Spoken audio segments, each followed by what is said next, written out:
Welcome to this question and answer review for the HESI A2 exam. We'll break down why each correct answer works, why other options fall short, and the reasoning behind it all.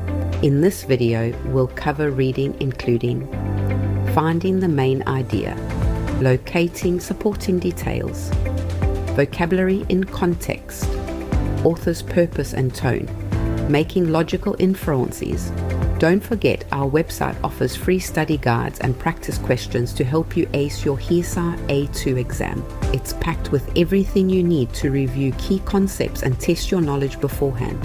Just check the link below to get started, study smarter, and walk into your exam feeling confident and prepared.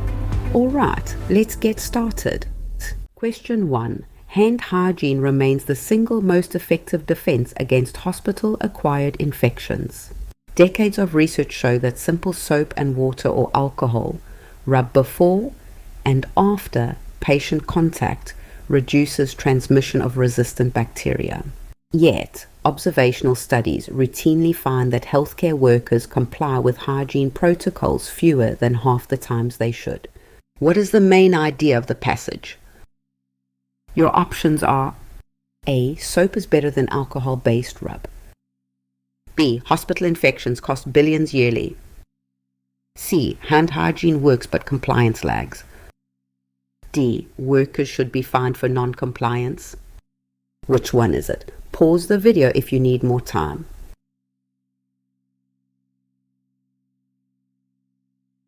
The correct answer is C.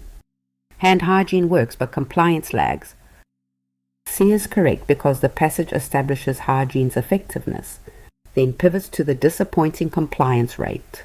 And a faithful main idea must capture both halves of that contrast in one tight statement that mirrors the writer's emphasis. A is wrong because the passage does not compare soap with alcohol rub or rank one above the other. So naming a winner introduces a comparison the writer never sets up and misses the central tension the excerpt develops. B is wrong because no dollar figure appears anywhere in the excerpt, and even if cost was stated, it would only support the larger argument about effectiveness paired with poor compliance, rather than serve as the integrating claim itself. D is wrong because fines are nowhere proposed in the passage, and adding a punitive recommendation goes beyond what the writer actually claims about the compliance shortfall the excerpt describes for staff working on the unit. Every passage has one controlling claim that all the other sentences exist to support. That claim is the main idea, and it's different from the topic, which is just what the passage is about. Students lose points blurring the main idea with its neighbors. The topic, a supporting detail, and a summary. The main idea sits tighter than a summary and larger than a single detail. Think of the main idea as a spine holding the whole body of the passage upright. Every other sentence is a rib attached to that spine, and if you find the spine, you can rebuild the ribs from it. One reliable test: every sentence should fit under the candidate main idea, the way spokes fit a hub. If sentences are left out in the rain, the claim is too narrow. If a sentence from an unrelated passage could also fit, it's too broad. Watch for passages that pivot on a word like yet, however, or but. The true main idea has to hold both halves of that contrast in one sentence, not just the praise or just the problem. Question 2. A balanced diet is not about avoiding any single food group. It is about proportion and variety. Carbohydrates, proteins, and fats must be obtained in the ratios the body's tissues require. Excluding any major category in pursuit of a fashionable diet usually creates deficits other foods cannot fully replace. Which choice best expresses the main idea? Your options are A. Balance depends on proportion, not exclusion. B. Carbohydrates are the most important nutrient. C. Fashionable diets cause vitamin deficiencies. D. The Mediterranean diet is the healthiest. Take a second. Which answer would you pick?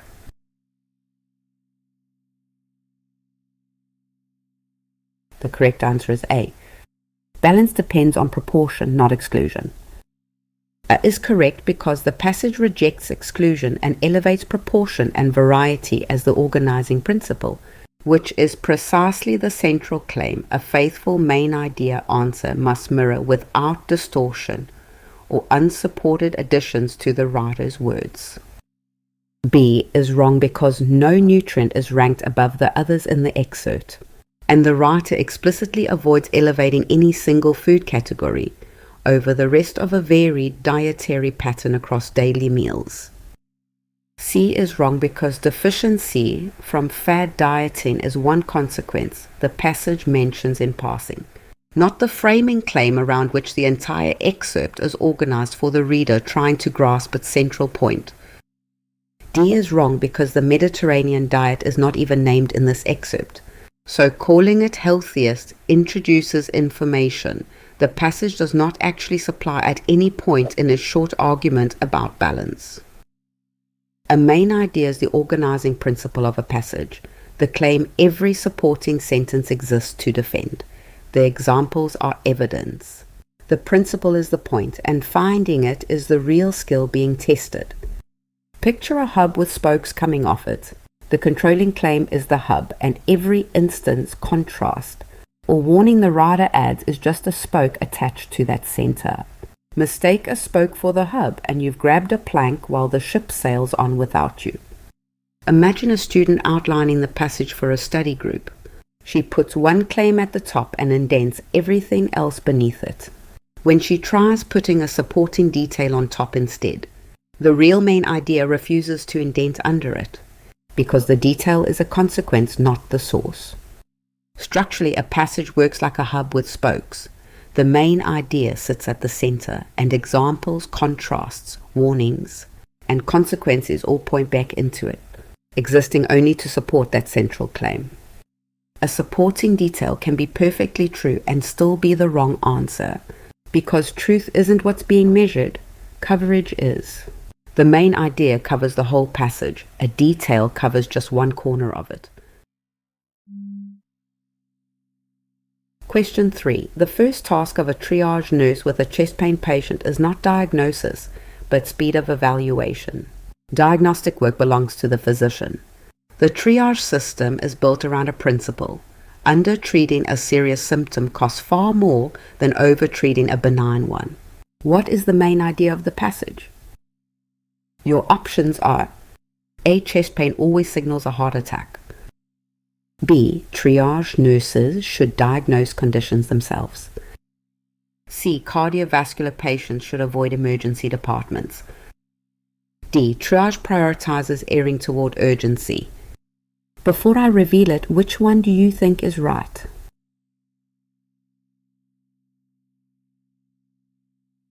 The correct answer is D. Triage prioritizes erring toward urgency. D is correct because the closing principle frames triage as a deliberate bias toward over-treatment of benign symptoms over under-treatment of serious ones, and that asymmetric logic is the integrating claim of the entire passage. A is wrong because the passage never claims chest pain always indicates infarction. It only describes how triage handles the possibility, which is a separate and more measured claim about the work that triage actually performs. B is wrong because the passage explicitly draws a line between triage decisions and physician diagnosis, and a main idea must preserve rather than violate that distinction between assessment speed and the diagnostic work that follows it. C is wrong because no advice is offered about whether patients should visit an emergency department, so this option imports a recommendation the passage does not make and shifts focus away from the triage practice it describes. Not every passage announces its point in the first sentence. Some passages build quietly, saving the controlling claim for the very end. We're taught that paragraphs start with a topic sentence and follow with support. But skilled writing often flips that order, letting details build until a closing statement lands with earned weight. Exam writers know most readers grab the opening line and stop looking, so they design passages that punish exactly that habit. Picture a passage about triage. It opens describing a chest pain patient and stresses that speed of evaluation matters most. Only at the end does it deliver its real principle, that under-treating a serious symptom costs far more than over-treating a benign one, and that closing line is the destination everything before it was building toward. An instructor demonstrates this by covering the first sentence with her hand. The passage still has a point, but cover the last sentence instead, and suddenly it feels like description with no thesis. That simple test reveals which sentence is actually carrying the load. A memorable opening detail is not the same as authority. The real test is dependence. Whether that detail only makes sense in light of the closing principle. Read the whole passage, find the sentence that others were built to deliver. An end-loaded structure stops fooling you. Question 4. Sleep was once described as a passive period of rest. Newer research shows the brain is highly active during deep sleep. Cerebrospinal fluid surges through brain tissue, flushing waste. Memories are consolidated, and hormones for tissue repair are released in carefully timed bursts.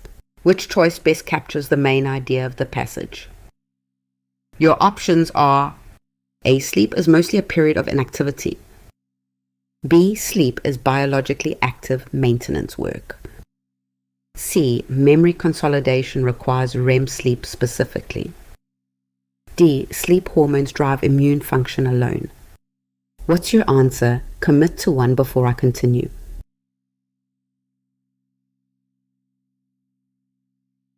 The correct answer is B.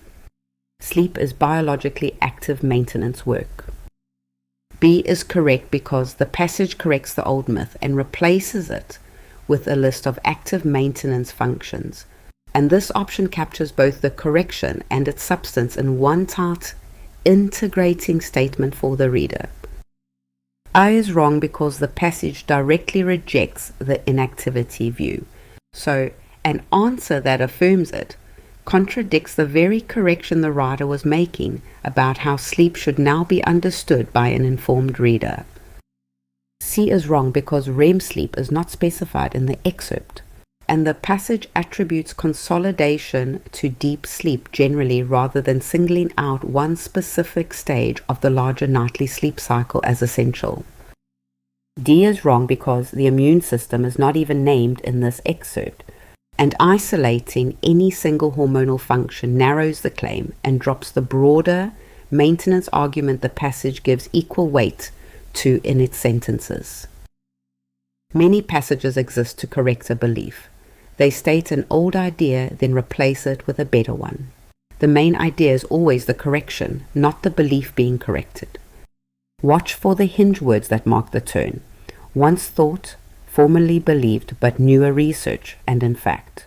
Whatever follows one of these phrases is almost always where the main idea has moved. Consider a passage that opens by calling sleep a passive period of rest, then reveals the sleeping brain flushing waste through cerebrospinal fluid, consolidating memory, and releasing repair hormones. The controlling claim is that sleep is active maintenance work, not passive rest. Picture a tutor drawing a line down a whiteboard, the old view on the left, the corrected view on the right, circled and labeled main idea. The left column isn't wrong to have read, it's just a setup, and the setup is never the thesis. A main idea is a claim the passage stands behind, not merely one it utters to reject. When a sentence is spoken only to be corrected, it forfeits any right to be called the main idea. Question 5. Type 2 diabetes is preventable in most adults. Roughly 90% of new cases tie to modifiable risks such as inactivity, weight, and diet. The Diabetes Prevention Program found that weight loss and regular activity cut incidence by 58%, more than any tested medication produced. What is the main idea of the passage? Your options are: A. Diabetes is mainly a genetic disease. B. Sedentary behavior is the leading cause. C. Lifestyle change beats medication for prevention. D. The Diabetes Prevention Program ran years. Pick one. Trust your gut. Here's your chance to test yourself.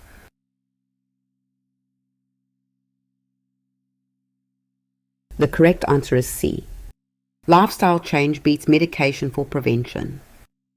C is correct because the passage builds toward the comparison that no medication matched lifestyle's effect on incidence. And that comparison is the integrating claim the writer wants the reader to take away from the brief. A is wrong because the passage frames diabetes as preventable and tied to modifiable risks. So calling the disease mainly genetic directly contradicts the central claim about how new adult cases actually develop in the population. B is wrong because sedentary behavior is one risk factor mentioned in the broader 90% modifiable category, but the passage does not single it out as the leading cause, and that overstatement narrows the integrating claim. D is wrong because the trial's duration is not given in the passage and would be incidental detail anyway, since a main idea must capture the substantive finding rather than logistical features of the underlying study itself. Some passages work like a courtroom case. Each sentence adds a piece of evidence, and the evidence piles up until it forces a single conclusion.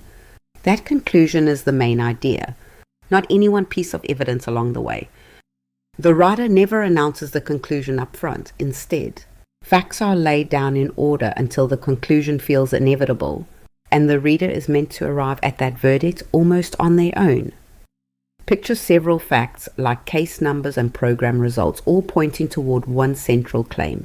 That claim, the verdict the evidence was recruited to support, is the main idea. The individual facts are just exhibits. Exam writers love the incidental logistic detail. How long a program ran, how many people enrolled. Those are real, but there's scaffolding. The correct main idea names what the evidence proved, like lifestyle change outperforming medication, not the administrative facts about how it was gathered. When a passage keeps setting one thing against another, the main idea is almost always that comparison. Name the verdict the evidence delivers, and the tempting stray number loses its pull. Question 6. The skin has 3 principal layers. The epidermis is the thin outermost layer that provides waterproofing and a barrier against pathogens. Below it lies the dermis, which holds blood vessels, nerves, and sweat glands. The deepest layer, the hypodermis, stores fat and anchors the skin to underlying tissue. According to the passage, which layer contains nerves? Your options are A. The dermis, B. The epidermis, C. The hypodermis, D. The keratin layer. Which would you go with? Lock it in before the reveal.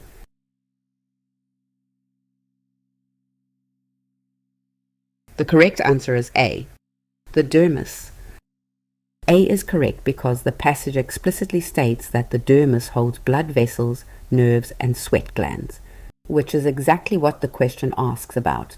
So this option matches the supporting detail provided directly in the text. B is wrong because the passage describes the epidermis as the outermost layer responsible for waterproofing and barrier function, but it makes no mention of nerves residing in that specific outer layer of skin. C is wrong because the hypodermis is described in the passage as the deepest layer that stores fat and anchors the skin, with no nerve content attributed to it in the text the reader has been given. D is wrong because the passage never names a keratin layer at all. So this option introduces terminology the writer did not use and cannot serve as a faithful answer to a supporting detail question about skin anatomy. A supporting detail question asks you to locate a fact stated outright in the passage and report it accurately. This is retrieval, not interpretation. The answer is already sitting in the text in plain words. Take a passage describing skin, the epidermis as a barrier, the dermis holding blood vessels, nerves and sweat glands, and the hypodermis storing fat. If a question asks which layer contains nerves, the text gives exactly one answer, the dermis, and the retrieval ends there. Picture a student running a highlighter along each line until the word from the stem lights up. She finds nerves inside the sentence about the dermis, stops, and reports exactly what that sentence says, without reasoning about biology class or where sensation is felt. Phrases like, according to the passage states, and based on the passage all fence you inside the text. They are an instruction to retrieve, not infer. The correct answer is whatever the passage literally says. A detail is stated, an inference is unstated but supported. When the stem says, according to the passage, the door to inference closes, and the only move left is to find the line and read it faithfully. Question 7. Hypertension is often called the silent killer because most patients have no symptoms until organ damage appears. Routine measurement at clinic visits is the only reliable way to detect it early. Without treatment, persistent high blood pressure damages arteries and increases risk for stroke, heart attack, and kidney failure. According to the passage, why is hypertension called the silent killer? Your options are: A. It causes immediate severe pain. B. It can only be detected at home.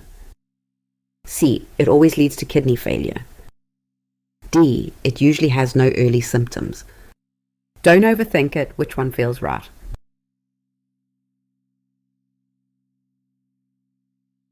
The correct answer is D. It usually has no early symptoms. D is correct because the passage directly states that most patients have no symptoms until organ damage appears, which is precisely what makes the disease silent in the writer's framing and answers the question the stem poses. A is wrong because the passage states that most patients have no symptoms until organ damage appears, which is the opposite of immediate severe pain and contradicts the very reason the writer offers for the silent killer label. B is wrong because the passage names routine clinic measurement as the reliable way to detect hypertension early, so claiming home detection only is the sole route reverses the writer's actual recommendation about screening. C is wrong because kidney failure appears in the passage as one possible outcome of untreated disease, not as a guaranteed result, and using always overstates a hedged claim and fails any careful supporting detail check. Some supporting detail questions ask for the reason behind a fact, the because hidden inside an explanation. The answer is still explicit in the passage, but your job is to find it and report it exactly, without swapping in a different reason that also sounds sensible. Consider a passage explaining that a condition is called a silent killer because most patients have no symptoms until organ damage has already appeared. A reader might guess it's because the condition strikes suddenly or is always fatal, but the passage ties the name specifically to the absence of early warning signs. This skill exists because passages often explain as well as describe, and readers need to track the writer's stated causation rather than inventing their own. When several believable explanations could apply, only the one written on the page counts.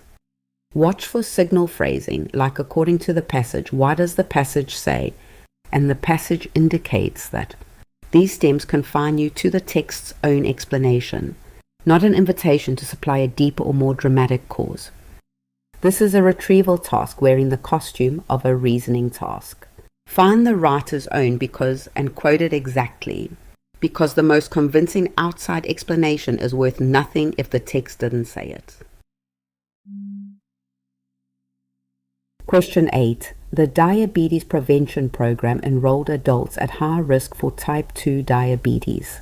Participants assigned to a lifestyle group lost moderate weight and increased physical activity. Over the trial period, the lifestyle group reduced new diabetes cases by 58% compared with placebo. A metformin group reduced cases by 31%. According to the passage, by what percentage did the lifestyle group reduce new cases? Your options are A. 31%, B. 58%, C. 90%, D. 100%. Got a guess? Lock it in.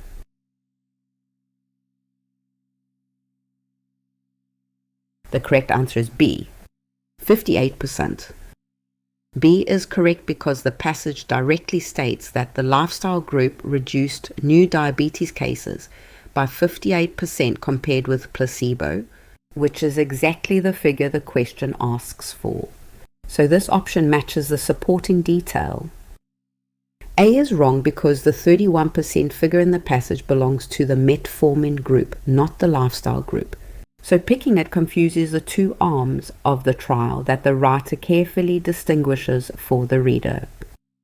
C is wrong because the 90% figure does not appear anywhere in this passage. So picking it imports a number the writer did not provide and fails the basic textual check that supporting detail items always require.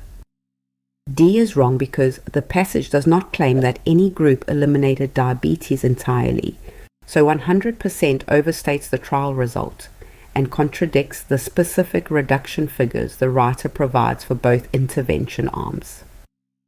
Some detailed questions test something sneakier than reading comprehension. Can you match a precise figure to the exact thing it describes, when a second number is lurking nearby to trick you? This matters everywhere. Numbers carry weight, a dosage, a rate, a percentage, because grabbing the closest figure instead of the correct one produces a confident wrong answer. Picture a passage where a lifestyle group cut disease cases by 58%, while a medication group cut them by 31%, each number chained by an arrow to the group it belongs to. So a STEM about the lifestyle group can only be answered with 58%. The method is simple. Fix on the exact subject the STEM names, follow it to its own number, and ignore the neighbor, because a number means nothing until it's attached to what it counts. The question is rarely whether you can find a number. It's whether you can find the right number for the right subject. Question 9. Vitamin D is synthesized in the skin when ultraviolet B radiation strikes a cholesterol precursor. The body then converts the precursor into the active hormonal form through steps in the liver and kidneys. Dietary sources contribute, but in many adults, sunlight exposure remains the dominant source year-round. According to the passage, which two organs help convert the skin-made precursor into active vitamin D? Your options are A. Pancreas and stomach, B. Heart and lungs, C. Liver and kidneys, D. Spleen and thymus. Which one is it? Pause the video if you need more time.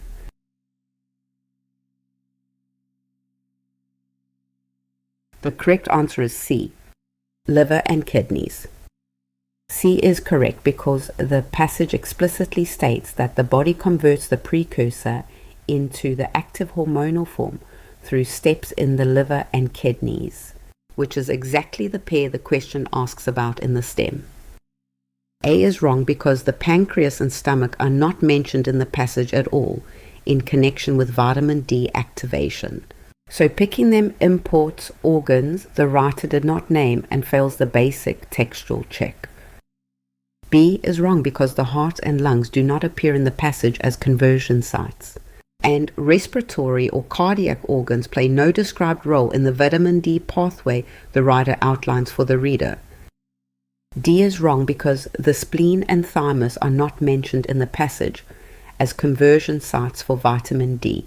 So this option introduces immune-related organs the writer did not include in the synthesis pathway described. Sometimes a supporting detail question asks for two linked items that the passage names together as jointly responsible for something. Reporting only one of them isn't a smaller correct answer, it's an incomplete one. This matters because biological processes frequently involve more than one participant. Reporting one organ when the passage named two, or one step when it described a sequence, drops information the writer treated as essential. Picture vitamin D's pathway. It begins in the skin, where ultraviolet B strikes a cholesterol precursor, then travels to the liver and kidneys, which together convert it into its active form. Asked which organs perform the conversion, the answer is both the liver and the kidneys. Naming only one satisfies just half the passage. Imagine sketching this as a chain of boxes. skin, liver, kidneys, with the last two circled together. When the question asks where the precursor becomes active, you read both circled boxes, not just one, so you never mistake the starting point for the finish. Watch for signals like which two, or the passage states that they warn you the answer is a set. Report both organs, both steps, both halves, and the tempting half answer stops looking sufficient. Question 10. Diabetic ketoacidosis develops when absolute insulin deficiency forces the body to break down fat for fuel. Ketone bodies build up, blood becomes acidic, and the patient may show fruity breath, deep, rapid breathing, dehydration, and altered consciousness. Untreated, the condition can be fatal within hours. According to the passage, which respiratory finding is associated with diabetic ketoacidosis? Your options are A. Deep rapid breathing, B. Slow shallow breathing, C. Wheezing on exhalation, D. Periods of apnea. Take a second. Which answer would you pick?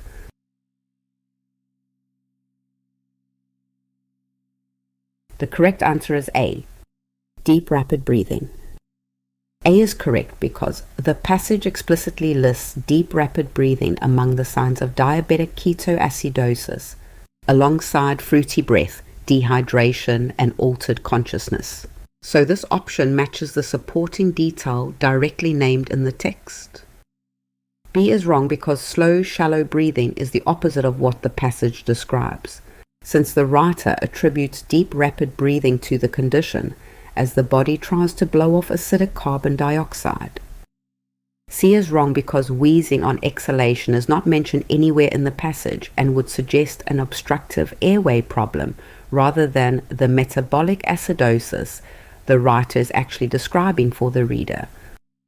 D is wrong because periods of apnea do not appear in the passage as a feature of ketoacidosis. So picking this option introduces a respiratory pattern the writer never associates with the metabolic emergency described. Some questions don't just ask what the passage said, they ask which detail belongs to a specific category, like which symptom is respiratory. Every option might be true, but only one actually fits the category the question names. Passages often describe a condition as one mixed bundle of signs spanning breathing, circulation, skin, and mental status. The reader's job is to pull out just the one strand the question actually asks about. Take diabetic ketoacidosis, fruity breath, deep rapid breathing, dehydration, and altered consciousness are all true findings, but ask for the respiratory finding. Only deep rapid breathing qualifies. Fruity breath describes odor, not a breathing pattern. Picture a student drawing 4 columns and dropping each feature into its rightful place. Fruity breath tempts her because it shares the word breath, but she correctly files it under odor, not breathing, keeping the respiratory column pure. Every detail in the passage is true, but only one matches the category the question names. Identify the category first, then filter the list against it, and the accurate but irrelevant details stop competing for a slot they don't fit. Question 11. The new graduate nurse approached the first code with trepidation. Her hand shook slightly as she gathered the equipment, and her voice was unsteady when she called out the patient's vital signs. Only after the patient stabilized did her breathing return to normal and her shoulders relax. In the passage, the word trepidation most likely means. Your options are A. Confidence, B. Excitement, C. Indifference, D. Fearful uncertainty. Before I reveal it, which one do you think is right?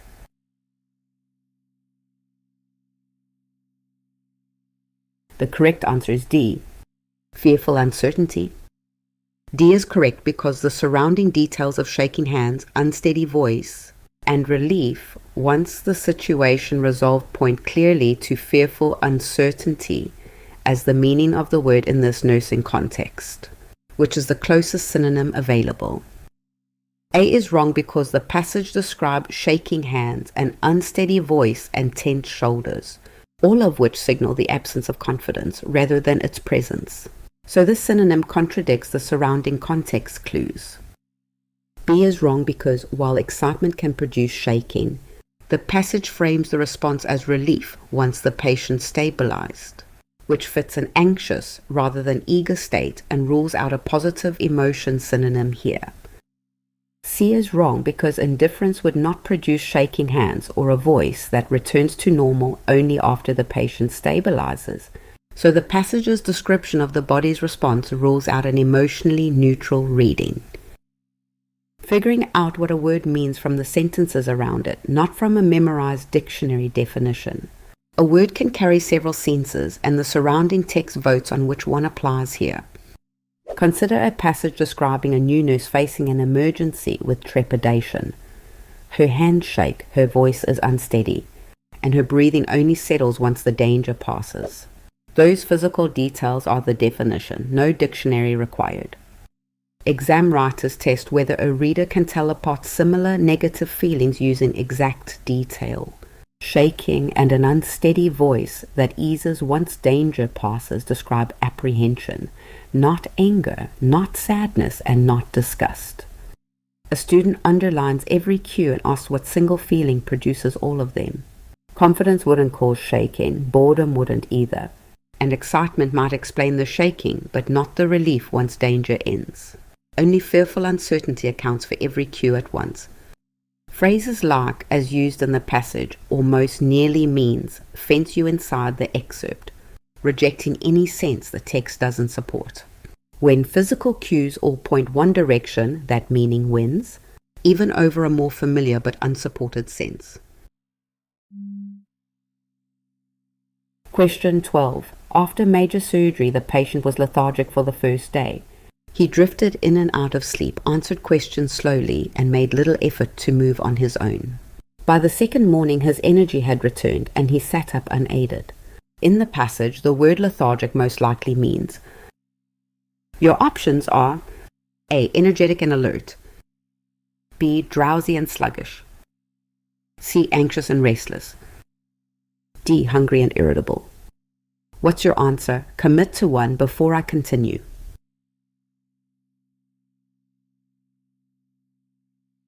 The correct answer is B. Drowsy and sluggish. B is correct because the details of drifting in and out of sleep slow answers, and little effort to move all point to drowsy and sluggish as the meaning, and the energy recovery on day 2 confirms the contrast. A is wrong because the passage contrasts the first day's state with the next morning's returned energy, so the word the writer needs must mean the opposite of energetic and alert, rather than match it. C is wrong because the passage describes minimal movement and slow responses, which are the opposite of restless behavior, so anxious and restless would not match the body language the writer is depicting on the first day. D is wrong because hunger and irritability are not described in the passage at all, and inserting emotional or appetite content here introduces meaning the surrounding context never supports for the targeted word in the brief excerpt given. Passages often define a tricky word by showing its opposite. A before and after structure brackets the unfamiliar word, and the reader finds its meaning in the space between the two states. It's hard to define a state in the abstract, but easy to recognize it against its reversal. When a passage shows a patient sluggish on one day and alert the next, the later vigor defines the earlier condition by opposition. Picture a patient lethargic and drifting in and out of sleep on the first day, then by the second morning sitting up with energy restored. Energy returned marks one pole, lethargic sits at the other, and the word means the drained, drowsy state. The mechanism is simple. Find the two poles, use temporal words like first day and second morning to order them, and anchor the unfamiliar word to the earlier, lower energy phase rather than the recovered one. A before and after passage offers two states and the word means only one of them. Anchor it to its place in the timeline, and the opposite stays where it belongs, as the mirror rather than the meaning. Question 13. The new infection control policy was met with reluctance among staff. Some nurses argued that the extra steps would slow patient care, and several openly resisted the change for the first week. Only after the unit director demonstrated faster outcomes did adoption become routine. In the passage, the word reluctance most likely means. Your options are A. Unwillingness, B. Enthusiasm, C. Confusion, D. Forgetfulness. Pick one. Trust your gut. Here's your chance to test yourself.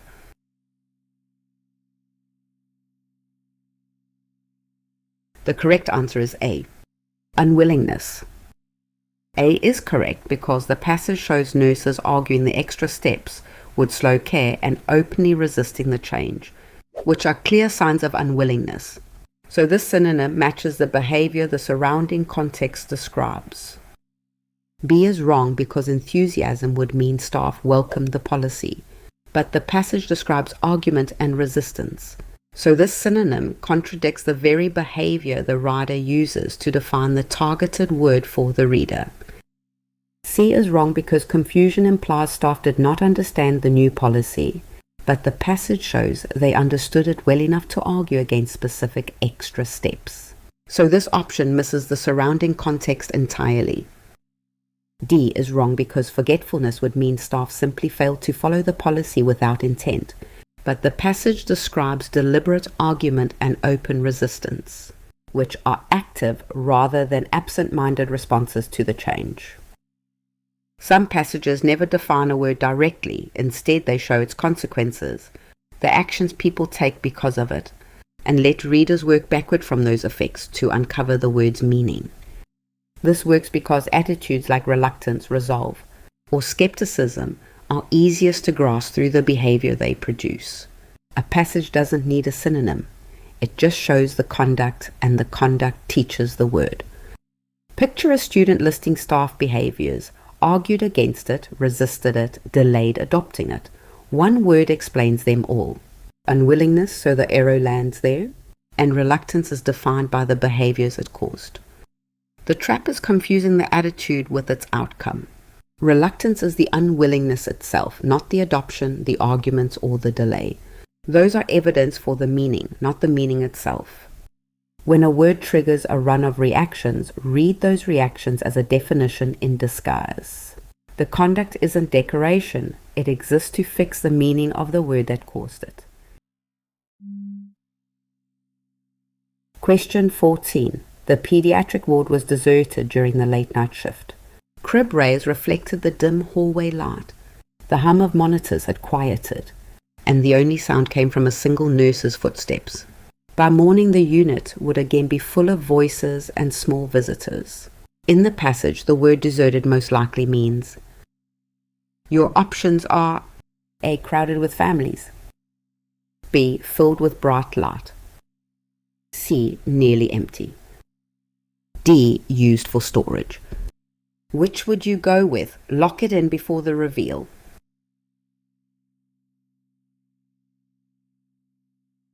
The correct answer is C.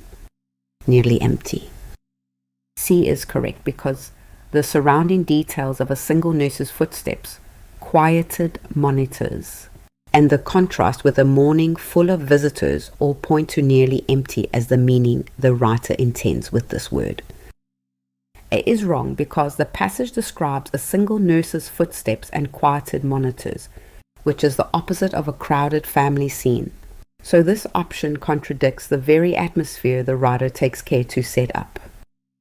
B is wrong because bright light is contradicted by the passage's mention of a dim hallway light, and the targeted word concerns occupancy rather than illumination. So this option misses the relevant attribute entirely. D is wrong because storage use is not implied at any point in the passage, which still describes an active ward with crib rays and monitors running, just lightly populated. So this option imports meaning the text never supports. Some of the trickiest vocabulary questions don't use rare words at all. They use ordinary words that carry two very different meanings, and your job is to figure out which one the passage actually means. a huge number of everyday words carry more than one established sense, and normal reading sorts this out effortlessly. But on a timed exam, that sorting gets slowed down and tested. The danger is locking onto the first meaning that comes to mind instead of checking it against the passage. Take the word deserted. One sense means a place that's empty or abandoned. Another means a person who fled a duty. A passage describing a quiet ward at night, with dim lights and a lone nurse's footsteps, supports only the emptiness sense. The runaway sense has nothing to stand on. The emotionally charged meaning, like abandoning a duty, often surfaces first, especially in a tense setting, but that's a lure. The passage describes a quiet, sparsely occupied room, and the plain, supported meaning is the one that matches those described details. Every sense a word carries is real somewhere, but only one is real in this passage. When you spot a familiar word tested with most likely means, pause and let the described details decide which meaning belongs on stage. Question 15. The home care nurse described the wound as superficial. It involved only the outermost skin, did not reach the deeper layers, and would heal in days without sutures. The patient, alarmed by the bleeding, was relieved to hear the nurse's assessment. In the passage, the word superficial most likely means. Your options are A. Infected and painful, B. Wide and ragged, C. Deep and serious, D. Affecting only the surface. Don't overthink it. Which one feels right?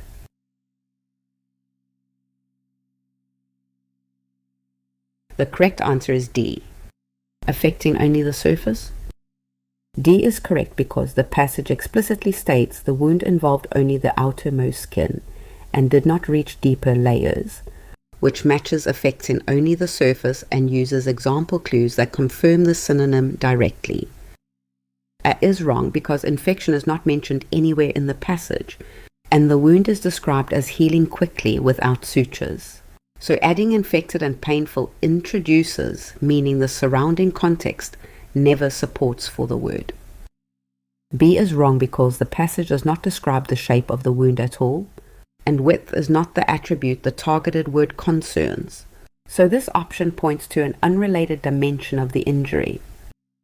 C is wrong because deep and serious is the direct opposite of what the passage describes, since the writer specifies the wound did not reach deeper layers, which rules out this antonym as a possible synonym here.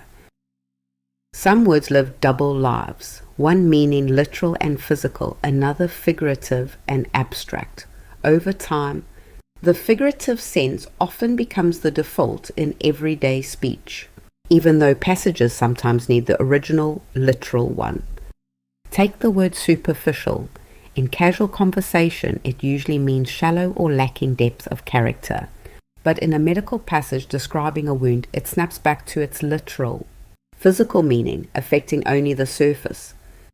Picture a wound diagram. It touches only the outermost skin, does not reach the deeper layers, and heals in days without stitches. Every detail here is physical, describing anatomical depth, not personality or seriousness. The fix is simple. Notice the domain of the passage and let it decide. Watch for signal phrasing like most likely means paired with a physical or technical setting. That combination is a strong hint the literal meaning is wanted. Both meanings are legitimate, so the choice must come from context, not habit. When the passage plainly describes something physical, resist the figurative pull and read the word as the anatomy demands. Question 16. The chart noted that the patient had hypertension and was being treated to bring the readings into a healthy range. The provider also wrote a referral for dietary counseling about sodium intake. Based on the prefix hyper and the root tension, the word hypertension most likely refers to. Your options are A. Low blood pressure, B. High blood pressure, C. Irregular heart rhythm, D. Slow heart rate. Got a guess? Lock it in.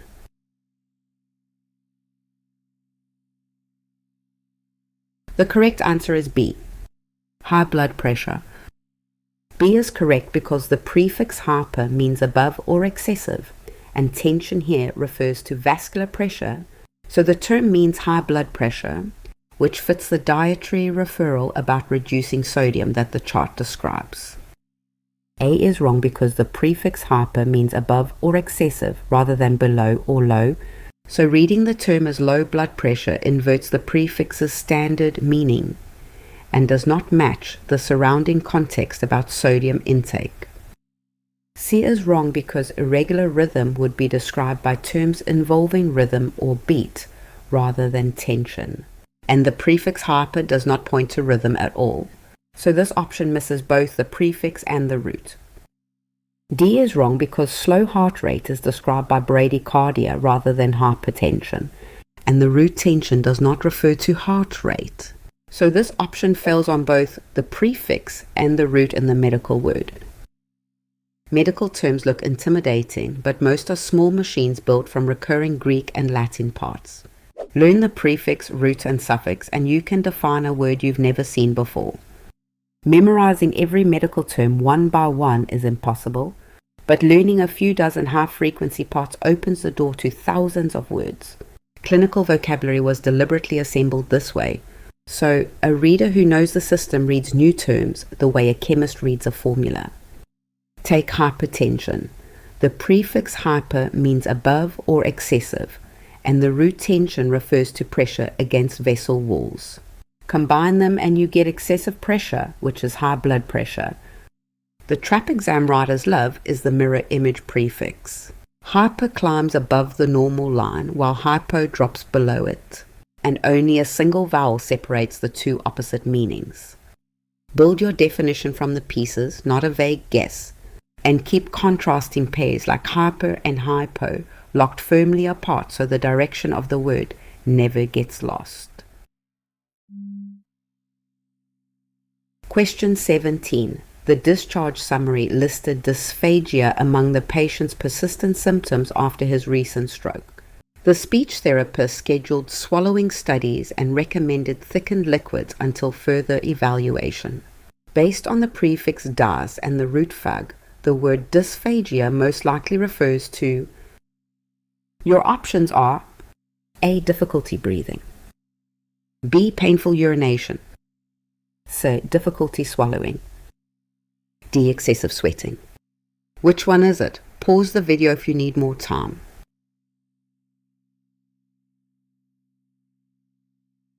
The correct answer is C. Difficulty swallowing. C is correct because the prefix "dis" means difficult or impaired, and the root "phag" refers to eating or swallowing. So the term means difficulty swallowing, which matches the swallowing studies and thickened liquids the team prescribed. A is wrong because difficulty breathing is described by the term dyspnea, where the root panya refers to breath, and the root "phag" in this question refers instead to eating or swallowing. So this option misses the relevant root. B is wrong because painful urination is described by the term dysuria, where the root refers to urine, and the root "phag" in this question is unrelated to urinary function. So this option misses the actual word part used. D is wrong because excessive sweating is described by hyperhidrosis, where roots refer to water and sweat, and the root "phag" does not refer to sweat at all. So this option fails the word part analysis the question requires. Medical word part analysis follows a simple pattern. A prefix that signals a problem joins a root that names a body function, and together they name a specific disorder of that function. A single problem signaling prefix can attach to any function root to create a ready-made disorder name. Once a reader recognizes the prefix, they know the term means impairment, and only need to pin down which function is affected. Take dysphagia. The prefix "dis" means bad, difficult, or disordered, and the root "phag" refers to eating or swallowing. Joined together, they mean difficult swallowing, confirmed by context about stroke, swallowing studies, and thickened liquids. The root "phag" concerns only eating and swallowing, never speaking, breathing, or digestion further down the tract. A careful reader resists folding in every stroke symptom and keeps the definition tight to that single function. The root alone just names a normal action, but the prefix turns it into a disorder. Keep both parts in view, and you report the exact impairment the term was built to name. Question 18. The cardiac unit reported a case of bradycardia in an elderly patient. The provider ordered telemetry monitoring and a workup to identify any reversible cause before considering a pacemaker. Based on the prefix Brady and the root cardia, the word bradycardia most likely refers to. Your options are A. Slow heart rate, B. Fast heart rate, C. Enlarged heart, D. Heart muscle inflammation. Take a second. Which answer would you pick?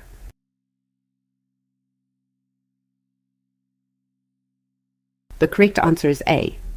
Slow heart rate. A is correct because the prefix Brady means slow, and the root cardia refers to the heart.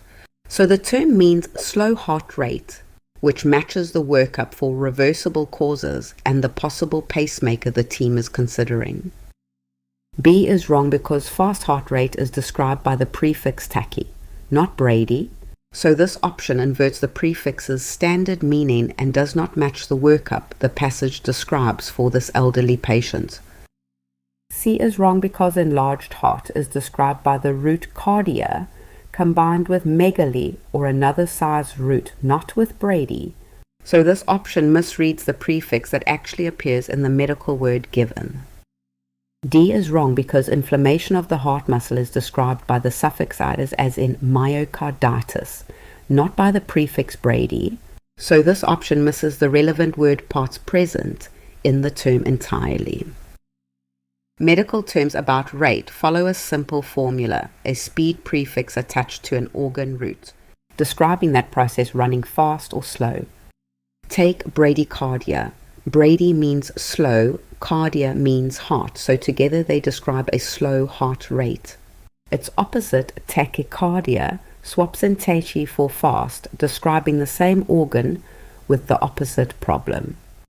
Picture sorting these prefixes into two bins before decoding, Brady in the slow bin, tachy in the fast bin, pulling the correct prefix from its bin and attaching it to the organ root guards against reading one prefix as its faster or slower twin. These prefixes only signal speed, not rhythm regularity and not the strength of the heartbeat. Keeping Brady tied to slow and tachy tied to fast prevents drifting toward an entirely different clinical meaning. Translate the speed, translate the organ, and join them exactly as written, because the parts on the page carry the whole meaning. Question 19. The neurology consult reported a patient with hemiplegia following a stroke affecting the right hemisphere of the brain. The team began range of motion exercises and planned long-term rehabilitation. Based on the prefix hemi and the root pleg, the word hemiplegia most likely refers to. Your options are A. Loss of speech, B. Loss of vision, C. Paralysis of all four limbs, D. Paralysis of one side. Before I reveal it, which one do you think is right?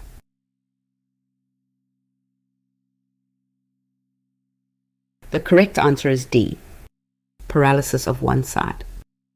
D is correct because the prefix hemi means half, and the root pleg refers to paralysis. So the term means paralysis of one side of the body, which matches the right hemisphere stroke and the range of motion exercises described. A is wrong because loss of speech is described by aphasia, where the root refers to speech, and the prefix hemi and root pleg here concern movement rather than spoken language. So this option misses the roots involved. B is wrong because loss of vision is described by terms with roots such as opia, not pleg, and hemi modifies the side of body affected.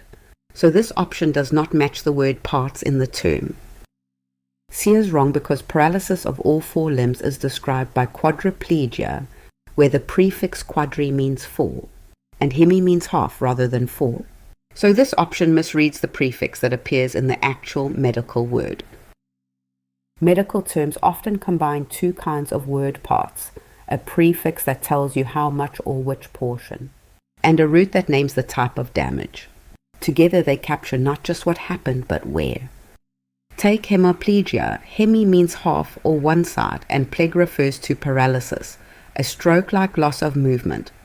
Put together, they state in a single word that paralysis affects one half of the body, which is exactly why this precision matters in neurology, where the pattern of loss points to the location of the damage. Picture a body outline with one entire side shaded and labeled paralyzed, not a single limb, not the whole figure, just one half. That shading connects to damage on one hemisphere of the brain, since injury on one side of the brain produces weakness on the opposite side of the body. Two mix-ups trip up readers. First, extent prefixes must be read exactly. Half is not all, and one side is not one limb. Second, the injury root has a precise degree. Paralysis is a full loss of movement, distinct from a related root meaning only weakness. So mixing them overstates or understates the damage. Keep the extent prefix and the injury root tied to their exact meanings, and the term will always specify both the reach and the severity of the damage. No memorization required. Question 20. The note read, post-operative oliguria persisted despite adequate fluids, prompting the team to recheck creatinine. The renal consult was concerned about acute kidney injury and ordered urgent imaging.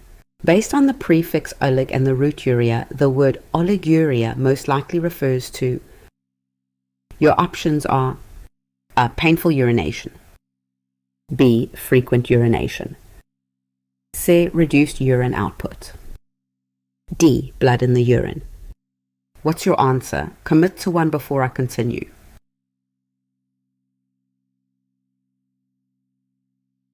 The correct answer is C, reduced urine output. C is correct because the prefix olig means few and the root uria refers to urine, so the term means reduced urine output, which matches the team's concern about kidney injury and the rising creatinine the note describes here. A is wrong because painful urination is described by dysuria, where the prefix dis means difficult or painful, and oli means few or scant rather than painful. So this option misreads the prefix used in the actual medical term. B is wrong because frequent urination is described by polyuria, where poly means many or excessive, and olig means the opposite of poly. So this option inverts the prefix's standard meaning in a way that fails the analysis. D is wrong because blood in urine is described by hematuria, where hemat refers to blood, and olig in this question refers to amount rather than blood content. So this option misses the actual word parts in use. Medical terms can hide a measurement inside a single word. A quantity prefix attaches to a root naming a bodily output, and together they report exactly how much of that substance is being produced. Take oliguria as the model. The prefix olig means few or scanty. The root uria refers to urine, and combined they state that urine output has fallen, replacing an entire clinical sentence with one precise word. Picture the quantity prefixes lined up on a scale from none to abundant, none at one end, scanty a step up, a normal range in the middle, and excess at the far end. Olig sits at that scanty step, low but never empty. The nuance exam writer's test is exactly this distinction. Olig means scanty, a reduction, not a complete absence and not an excess. And mixing it up with the prefix for none or the prefix for many misreports the volume entirely. Keep olig anchored to scanty, distinct from none and from many, and the term stays accurate, reduced output, not vanished output. Question 21. Wash your hands for at least 20 seconds with soap and warm water. Lather the backs of your hands between your fingers and under your nails. Rinse thoroughly and dry with a clean towel. Repeat before and after every patient contact. What is the writer's primary purpose in writing the passage? Your options are A. To instruct readers in proper hand hygiene. B. To entertain readers with a story. C. To persuade readers to buy a product. D. To express personal feelings about hospitals. Pick one. Trust your gut. Here's your chance to test yourself.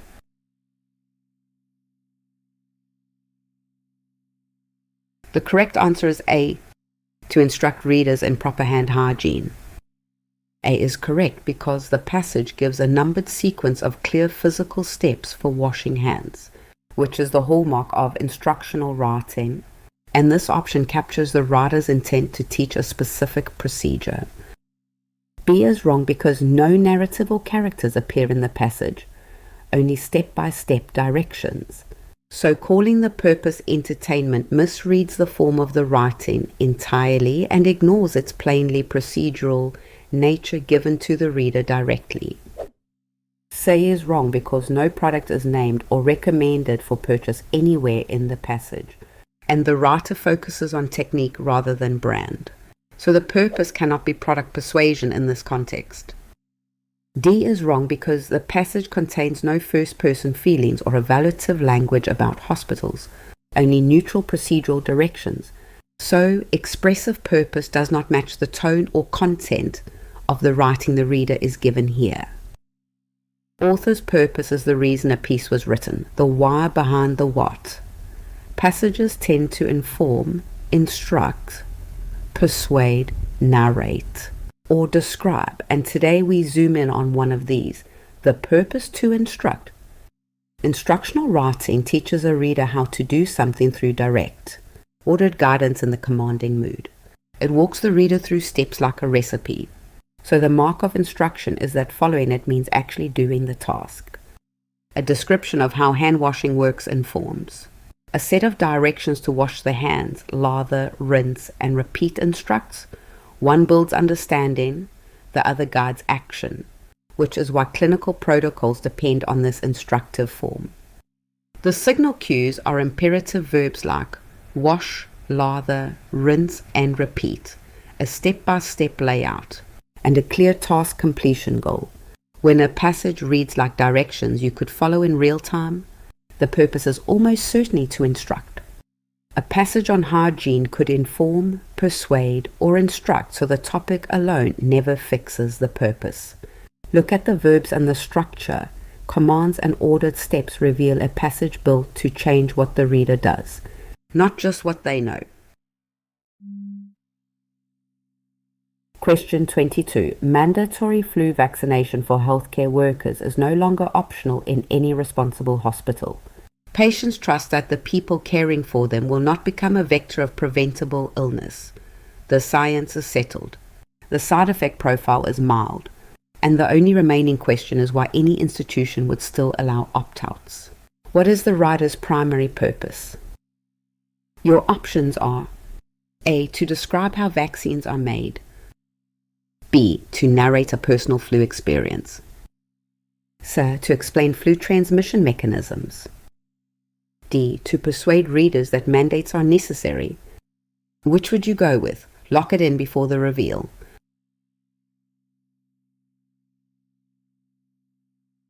The correct answer is D. To persuade readers that mandates are necessary.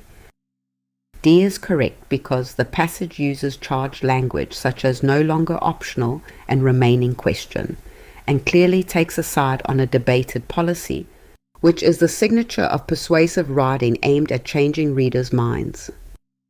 A is wrong because manufacturing details such as antigen production are not described in the passage, which focuses on policy rather than the science of how a vaccine is built. So explanation of production does not match the content. B is wrong because no first-person illness story appears in the passage, only general claims about hospital policy. So personal narration misses the form and tone of the writing the writer has chosen for the reader. C is wrong because transmission mechanisms such as droplet spread are not discussed in the passage, which leaves the biology aside and concentrates on the policy argument. So explanation of mechanism does not match the focus. When a writer wants to move you toward a position or action, not just inform you, That's persuasive purpose. Persuasive writing carries an argument, and every word choice is recruited to win your agreement. A neutral explanation lays out facts and lets you decide. A persuasive piece has already decided and is building a case. Facts can appear in both, so the real tell is the evaluation and pressures surrounding them. Picture a passage declaring a vaccination requirement is no longer optional, that the science is settled, and asking why any institution would still allow opt-outs. A student circles responsible, settled, and that closing question, revealing the passage as a case being made, not a report. Watch for signal cues, opinion-laden words like should and must, phrases like no longer optional, calls to action, and rhetorical questions that assume their own answers. Stack enough of these and the passage is arguing, not merely informing. Don't let true facts fool you into calling a passage informative. If evaluation, certainty, and a preferred conclusion are pushing you somewhere, the purpose is to persuade. Question 23. The cardiovascular system is a closed loop. The heart pumps oxygenated blood through arteries to the body's tissues.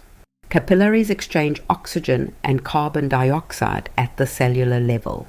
Veins return deoxygenated blood to the heart, which then sends it to the lungs for refreshment.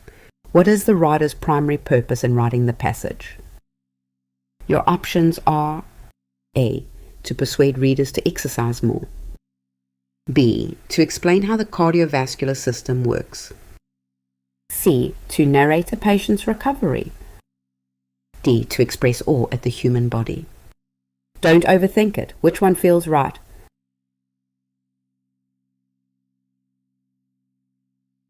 The correct answer is B. To explain how the cardiovascular system works. B is correct because the passage gives a neutral, structured description of how blood moves through the body and what each component does, which is the hallmark of expository writing aimed at explaining a system to the reader. A is wrong because no exercise recommendation or call to action appears in the passage, which focuses purely on anatomy and flow rather than on a behavior the reader should adopt. So persuasion is not the writer's intent here. C is wrong because no patient or recovery story appears in the passage, only general circulatory anatomy presented in the third person. So narration of a recovery does not match the form or content of the writing. D is wrong because the passage uses neutral technical language without any expressive or emotional words such as wonder or astonishing, so awe does not capture the controlled descriptive tone the writer maintains throughout. When a writer's goal is simply to build understanding, without arguing a position or pushing an action, the purpose is to inform. This is expository writing, neutral, factual, and measured by clarity rather than persuasion. This purpose exists because textbooks, reference articles, and clinical explanations all serve one goal: comprehension. No thumb is placed on the scale because the writer isn't trying to win a point, just to explain clearly. Consider a passage describing the heart pumping blood through arteries, capillaries exchanging oxygen and carbon dioxide, and veins returning blood to the heart. Every sentence reports a fact about the mechanism. None urges, judges, or commands. The confusion to resolve is among inform, persuade, and instruct. Persuasion argues, instruction directs, and information explains. Ask two quick questions. Does it push a debatable claim, and does it tell you to do something? If both answers are no, the purpose is to inform. The very flatness a reader might mistake for a lack of purpose is actually the signature of informative writing. When a passage neither argues nor directs, its purpose is simply to inform. Question 24. On the third night of clinical, I finally drew blood without missing the vein. My preceptor smiled. The patient thanked me, and for the first time in weeks, I walked back to my car feeling like I might actually become a nurse. It was a small victory, but it carried me into the next shift. What is the writer's primary purpose? Your options are A. To instruct readers in venipuncture technique. B. To persuade readers to enter nursing. C. To narrate a personal milestone. D. To explain the physiology of blood draws. Got a guess? Lock it in.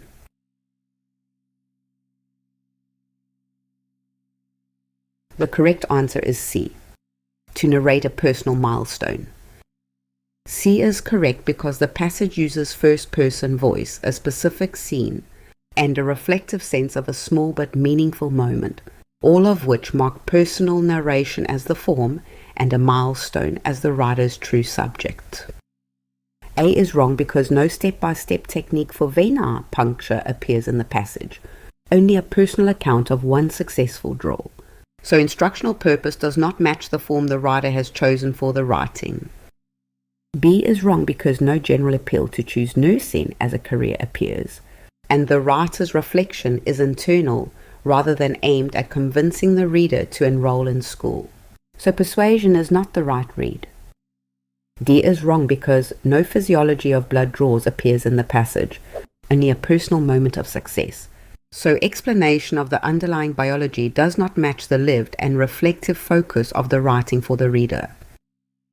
When a writer's goal is to tell a story, to recount a lived experience and what it meant, that purpose is narration. Look for a first-person voice moving through time toward a moment of change.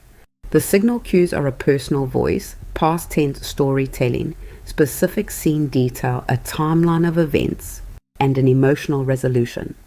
Picture a student on the third night of clinical training who finally draws blood without missing the vein. Her preceptor smiles. The patient thanks her, and she walks to her car feeling for the first time that she might become a nurse. That is narration, a narrator, a scene, a small climax, and a shift in feeling. The nuance to resolve is narrating versus generalizing. Exposition and instruction speak about processes anyone could follow, but narration speaks about one particular person, one specific moment with an emotional payoff. That individuality is the clearest sign a story is being told. Recognizing that arc, the reader names the purpose as narration, because the passage exists to recount a moment rather than to explain or convince. Question 25. Antibiotics are not a treatment for the common cold. Colds are caused by viruses, and antibiotics work only against bacteria. Demanding antibiotics for viral illnesses fuels resistance and exposes patients to side effects without benefit. Please trust your provider when they recommend rest, fluids, and time. What is the writer's primary purpose? Your options are A. To persuade readers against unnecessary antibiotics. B. To describe the structure of viruses. C. To narrate a personal illness story. D. To entertain readers with humor. Which one is it? Pause the video if you need more time.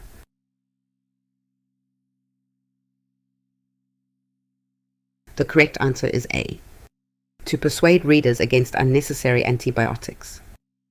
A is correct because the passage uses direct claims, a clear position, and a final please trust your provider request, all of which signal a persuasive purpose aimed at changing reader behavior around demanding antibiotics for colds. B is wrong because no viral structure such as protein coat or genome organization is discussed in the passage, which focuses on a behavior message rather than the biology of the pathogen, so descriptive purpose does not match. C is wrong because no personal illness story or first-person scene appears in the passage, only a general public-facing argument addressed to a wide audience, so narration of a personal account is not the writer's intent here. D is wrong because the passage contains no humor, jokes, or playful language and instead uses serious public health framing, so entertainment does not match the tone or the goal the writer maintains for the reader. Persuasion doesn't always push a reader toward a new behavior. Sometimes it pushes them away from one, and that's still persuasion, not neutral information. This kind of purpose shows up when a writer targets a common habit, stacks reasons against it, uses consequence language like fueling resistance or side effects without benefit, and closes with a direct appeal to change course. Picture a passage about antibiotics and the common cold. It states facts, that colds are viral and antibiotics only fight bacteria, but it also wants something: for the reader to stop demanding antibiotics and trust the provider instead.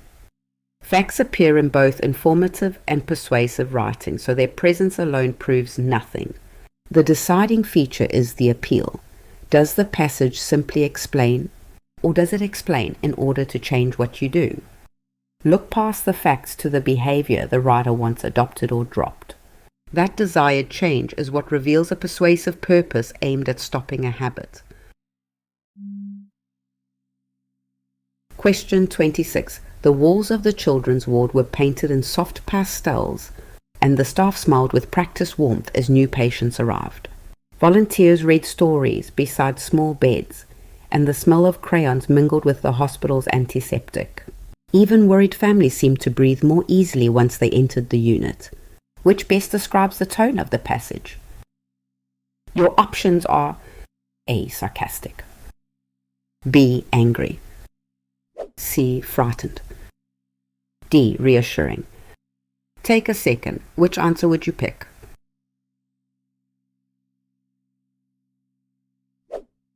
The correct answer is D. Reassuring. D is correct because soft pastels, warm smiles, story reading volunteers, and families breathing more easily all combine to create a tone of comfort and calm, which is exactly what the word reassuring captures for an answer here. A is wrong because no irony, mockery, or biting humor appears in the passage, and the descriptive details all point toward genuine warmth rather than a hidden critique. So a sarcastic reading misses the writer's clear sincerity here. B is wrong because no charged or hostile language appears in the passage, and the writer chooses words such as smiled and warmth that are emotionally positive. So anger does not match the controlled and gentle word choice used. C is wrong because fear would surface in language about danger, dread, or threat, but the passage instead emphasizes families breathing more easily, which is the opposite movement and rules out a frightened tone for the writing. Tone is the author's attitude toward the subject, carried almost entirely through word choice. While purpose explains why a passage was written, tone captures how it feels, the emotional coloring built into the language itself. Tone doesn't live in what is reported, but in the shading of the language used to report it. The same scene, described in soft words versus cold words, produces two entirely different emotional experiences for the reader. The method is to collect the emotionally colored words in a passage and ask what mood they share. In a passage about a children's ward, words like soft, warmth, stories, and breathing more easily all cluster around comfort, so the tone is reassuring. The key confusion to avoid is mixing up tone with subject matter. A hospital ward could be written with fear, detachment, or warmth, and only the word choices reveal which. A reader who assumes tone from the topic will miss what the diction actually shows. When emotionally colored words lean consistently in one direction, that shared leaning is the tone. Read the connotations of the diction, not the seriousness of the subject, to name the attitude accurately. Question 27. It is frankly astonishing that in this century we still tolerate hospitals that cannot keep their own surfaces clean. Patients pay enormous sums to be admitted to facilities where they are statistically more likely to acquire a new infection than to recover from the one that brought them in. Someone somewhere should be embarrassed, which best describes the tone of the passage. Your options are A. Cheerful, B. Indignant, C. Neutral, D. Comforting. Before I reveal it, which one do you think is right?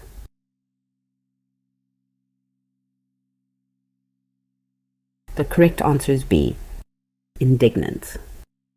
B is correct because the writer's use of frankly astonishing, statistically more likely to acquire, and someone should be embarrassed all signal moral outrage at a perceived failure, which is exactly what indignant captures as a tone. A is wrong because cheerful tone would use light or positive language about the hospital, but the passage uses charged words such as astonishing and embarrassed in a critical sense, So a cheerful reading directly contradicts the word choice. C is wrong because neutral writing avoids charged language and stays balanced. But this passage uses strong evaluative words and a clear point of view. So a neutral reading misses the heat that the writer's word choice carries throughout. D is wrong because comforting tone would soothe the reader, but the writer's words are designed to provoke rather than calm, with embarrassment and astonishment leading the way. So a comforting reading misses the writer's clear aim. Tone can be sharp and critical, and one of its most charged varieties is indignation. The tone of someone morally offended and demanding that something change. An indignant passage doesn't just report a problem, it bristles at it. The key nuance is the gap between indignant and its cooler neighbors. A neutral tone reports a problem without heat. A merely negative tone disapproves without moral fire. Indignation adds outrage and a demand for accountability, which the intensity of the diction reveals. Consider a passage calling it astonishing that hospitals tolerate unclean surfaces, and declaring that someone should be embarrassed. Astonishing, tolerate, and should be embarrassed are not neutral words. They carry offense and a demand for accountability, making the tone indignant. Watch for intensifiers, moral language, and calls for accountability like should be embarrassed.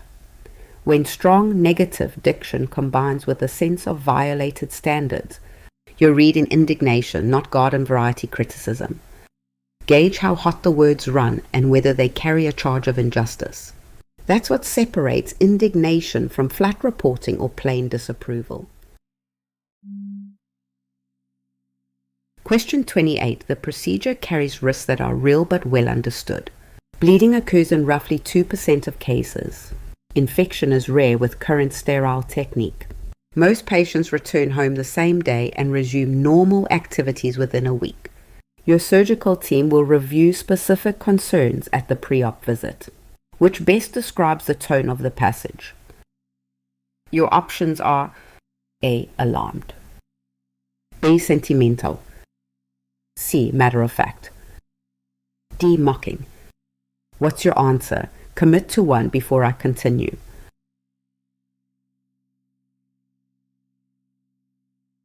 The correct answer is C.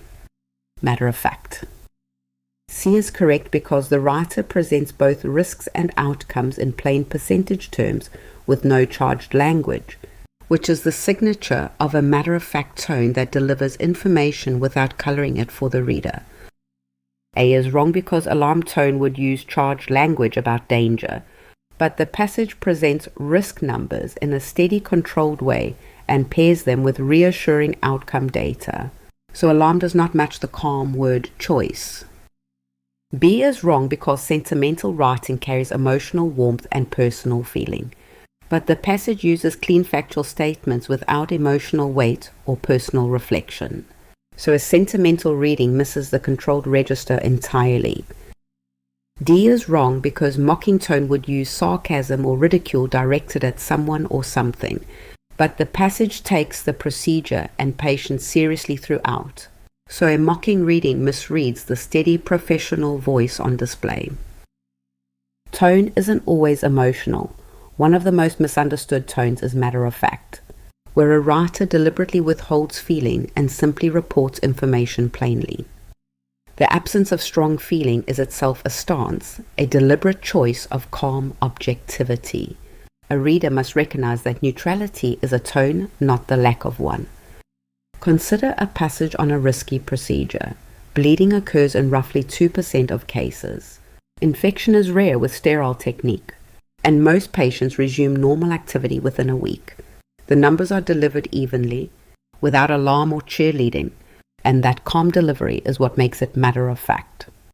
Look for 4 signal cues: neutral reporting, quantified statements, an absence of loaded adjectives, and a steady delivery that neither dramatizes nor soothes with feeling.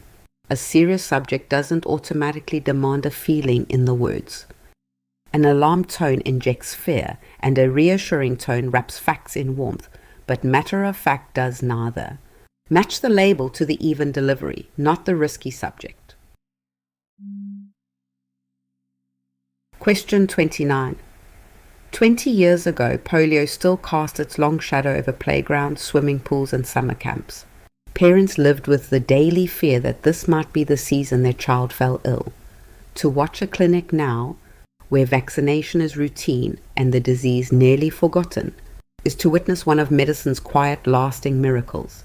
Which best describes the tone of the passage? Your options are A. Reflective, B. Hostile, C. Bored, D. Confused. Pick one. Trust your gut. Here's your chance to test yourself.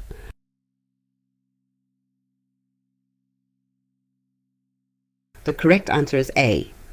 Reflective. A is correct because the passage looks back across 20 years, weighs past fear against present routine, and lands on the phrase quiet lasting miracles, all of which signal a reflective tone that thinks across time for the reader. B is wrong because hostile tone would attack a target with anger, but the passage celebrates a public health gain with warmth and historical perspective. So a hostile reading does not match the writer's clear admiration for the achievement. C is wrong because bored tone would feel flat and disengaged, but the passage reaches for vivid imagery such as long shadow and quiet miracles, which signals genuine engagement and rules out a bored reading entirely. D is wrong because confused tone would suggest the writer cannot make sense of events, but the passage presents a clear contrast between past and present, and draws a confident conclusion. So confusion does not match this controlled voice. Reflective tone is the voice of a writer looking back, weighing how things once were against how they are now. It's neither excited nor angry, but calm, measured, and quietly appreciative. Think of it like flipping through an old photo album. You're not thrilled or devastated, just quietly taking in how far things have come. Picture a passage recalling how 20 years ago, a disease-haunted playgrounds and summer camps, parents living in daily fear. Now, that same illness is nearly forgotten in a clinic, a quiet, lasting miracle the writer notices with calm appreciation, not excitement. The trick is telling reflective apart from its louder neighbors. Excitement quickens the language and celebrates loudly, while sorrow dwells in loss. Reflective tone stays in the middle, marked by calm words like quiet and lasting, appreciating change without heat.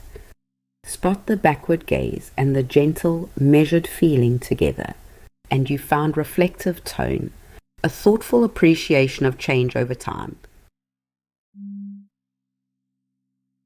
Question 30. Of course, every nursing student dreams of a calm, well-staffed unit with a thoughtful preceptor and predictable patient assignments. Of course, every shift will run on time, every patient will follow the textbook, and every charting system will work the first time. Welcome to nursing, where reality is occasionally kind enough to align with the brochure, which best describes the tone of the passage. Your options are A. Sincerely encouraging, B. Tearful and grieving, C. Strictly informative, D. Wry and ironic. Which would you go with? Lock it in before the reveal.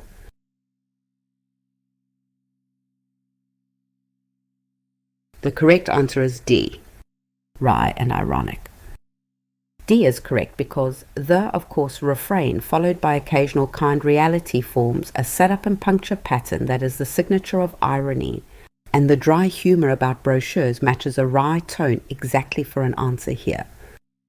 A is wrong because sincere encouragement would mean the writer believes the rosy picture, but the, of course, repetition and the closing line about reality occasionally aligning signal the opposite. So sincere reading misses the pivot in the writing. B is wrong because tearful and grieving tone would use language of loss, but the passage uses dry humor about brochures and predictable shifts. So a grief-based reading misses the ironic distance the writer keeps from the rosy picture. C is wrong because strictly informative writing avoids slant, but this passage tilts hard against the textbook expectation through its closing line. So an informative reading misses the evaluative voice the writer adopts throughout. Irony is the hardest tone to catch because the writer means the opposite of what the words literally say. A reader who takes it at face value misses the point entirely, since the literal meaning and the intended meaning point in opposite directions. Watch for exaggeration, too perfect or absolute claims. Phrases like "of course" that prime a reversal, and a closing line that undercuts everything before it. These are the tells that an earnest surface is actually a performance. Picture a passage insisting every nursing student dreams of a calm, well-staffed unit where every shift runs on time, then closing with a welcome to nursing, where reality is only occasionally kind enough to align with the brochure. The "of course" claims are too perfect to be sincere, and the closing line confirms it, so the passage means the opposite of its surface. A student who censors the passage is laying it on too thick pauses to ask whether anyone really believes shifts always run on time. The exaggeration signals the writer doesn't believe it either, and the deflating closing line confirms she should read the earlier praise as tongue-in-cheek. A reader who can't spot exaggeration and the deflating turn will invert the writer's true attitude, mistaking mockery for endorsement. Watch for that gap between the glowing surface and the letdown that follows, and you'll catch the wry, knowing tone every time. Question 31. The human heart has 4 chambers, 2 atria and 2 ventricles. It contracts roughly 60 to 100 times per minute in a healthy adult. The heart is the most beautiful organ in the body. Its electrical conduction system can be measured on a standard ECG. Which sentence from the passage represents an opinion rather than a fact?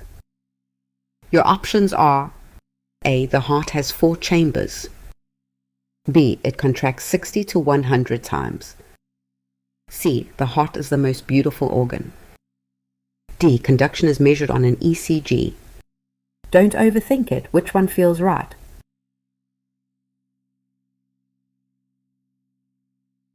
The correct answer is C. The heart is the most beautiful organ. C is correct because the word beautiful expresses an aesthetic preference that cannot be measured or verified, which is the defining mark of an opinion rather than a fact, and matches what the question asks the reader to spot. A is wrong because the chamber count is a verifiable anatomical fact established through dissection and imaging, so this statement can be checked and confirmed independently and does not depend on personal preference or judgment.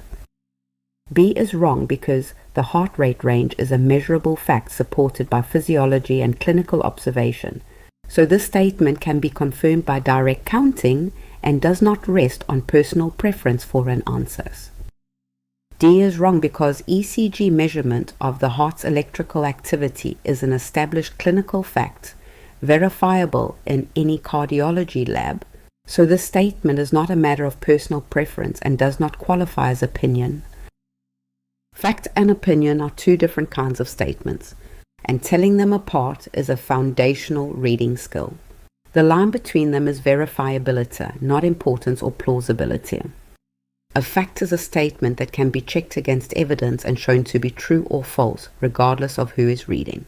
An opinion is a statement of judgment, taste, or belief that reflects the writer's own perspective and cannot be verified the same way. Consider a passage stating the heart has 4 chambers, that it beats 60 to 100 times per minute, that its electrical activity can be measured on a tracing, and that it is the most beautiful organ in the body. 3 of those are checkable against anatomy and instruments.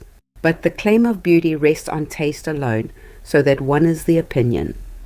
Watch for evaluative and subjective words, especially superlatives like most beautiful, best, or finest.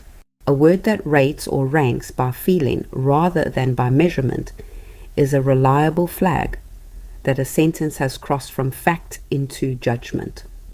An opinion isn't wrong for being an opinion, and many people might even share it, but agreement is not verification.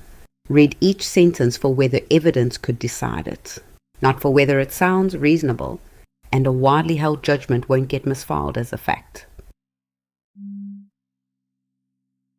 Question 32. Influenza vaccines are reformulated each year based on circulating strains. Vaccination is the most decent and responsible thing any healthcare worker can do. Studies show vaccinated workers are less likely to transmit the virus to vulnerable patients. The vaccine is offered free at most hospitals during flu season. Which sentence represents an opinion rather than a fact? Your options are: A. Vaccination is the most decent thing. B. Influenza vaccines are reformulated each year. C. Vaccinated workers transmit the virus less. D. The vaccine is offered free here. Got a guess? Lock it in.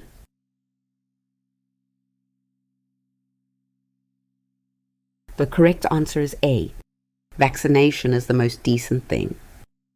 A is correct because the words decent and responsible carry moral judgment that cannot be measured or independently verified, which is the defining mark of an opinion and matches exactly what the question asks the reader to identify. B is wrong because annual reformulation of the influenza vaccine is a verifiable fact reported by public health agencies each season, so this statement can be confirmed and does not rest on personal moral judgment about behavior.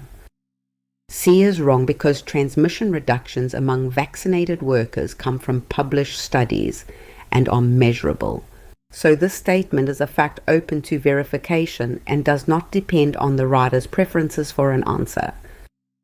D is wrong because free vaccine offerings at hospitals are observable institutional facts that can be confirmed by checking local programs. So this statement is verifiable rather than evaluative and does not qualify as opinion here. Not every confident-sounding sentence is a fact.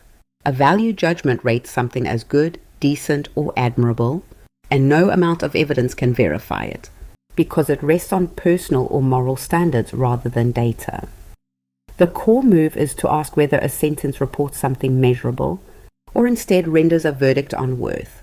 Words like decent, responsible, right, or wrong signal that shift, even when the sentence feels correct.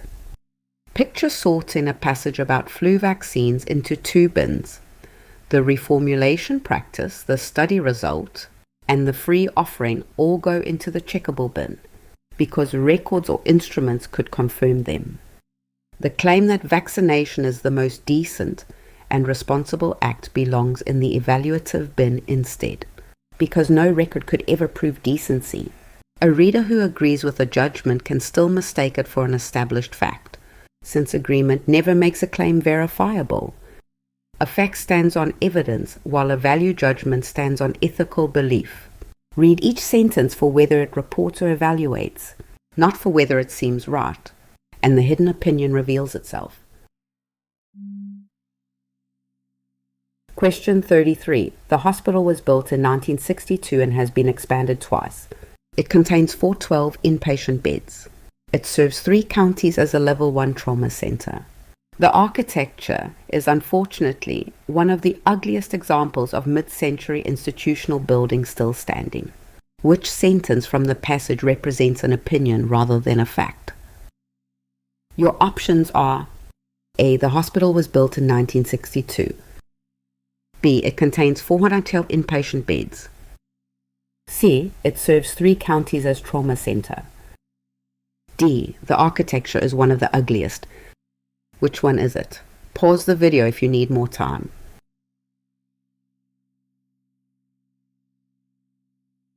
The correct answer is D. The architecture is one of the ugliest. D is correct because the word ugliest expresses an aesthetic judgment that cannot be measured or independently verified, which is the defining mark of an opinion and matches exactly what the question asks the reader to identify. A is wrong because a construction year is a verifiable historical fact that can be confirmed in public records, so this statement is independent of personal taste and does not match the opinion definition the question asks about.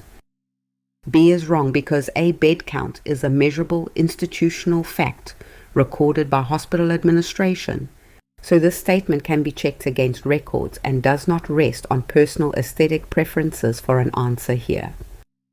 C is wrong because the trauma center designation is a regulated fact verifiable through state certification systems, so this statement is independent of rider preference and does not qualify as opinion under any standard test. Exam writers love to bury a single opinion inside a wall of hard facts, surrounding one judgment with dates, counts, and measurements so it blends right in. This works because numbers carry an aura of objectivity, and a writer can seat a judgment among statistics to make it feel just as authoritative. A careless reader's eye, busy processing figures, may wave that judgment through as if it were another data point. Picture a hospital passage, built in 1962, expanded twice, 412 inpatient beds, and a trauma center serving 3 counties, all checkable. Then one sentence calls it one of the ugliest buildings still standing, an aesthetic verdict no record can confirm. The tell is aesthetic or evaluative language, like ugliest or unfortunately, dropped into a run of verifiable figures. Whenever a streak of checkable facts is interrupted by a sentence that rates something by taste, that sentence is the opinion. Numbers nearby never make a judgment verifiable. Each sentence keeps its own type regardless of its company. Keep testing every sentence individually and a buried opinion can never pass as data. Question 34. Calcium is essential for healthy bone formation throughout life. Dairy products and leafy greens are common dietary sources. Nobody should ever skip dairy, no matter what their reasons. Adults should consume around 1,000 milligrams of calcium per day, according to current guidelines. Which sentence from the passage represents an opinion rather than a fact? Your options are: A. Calcium is essential for bone formation. B. Nobody should ever skip dairy products. C. Dairy and leafy greens supply calcium. D. Adults should consume 1,000 milligrams. Take a second. Which answer would you pick?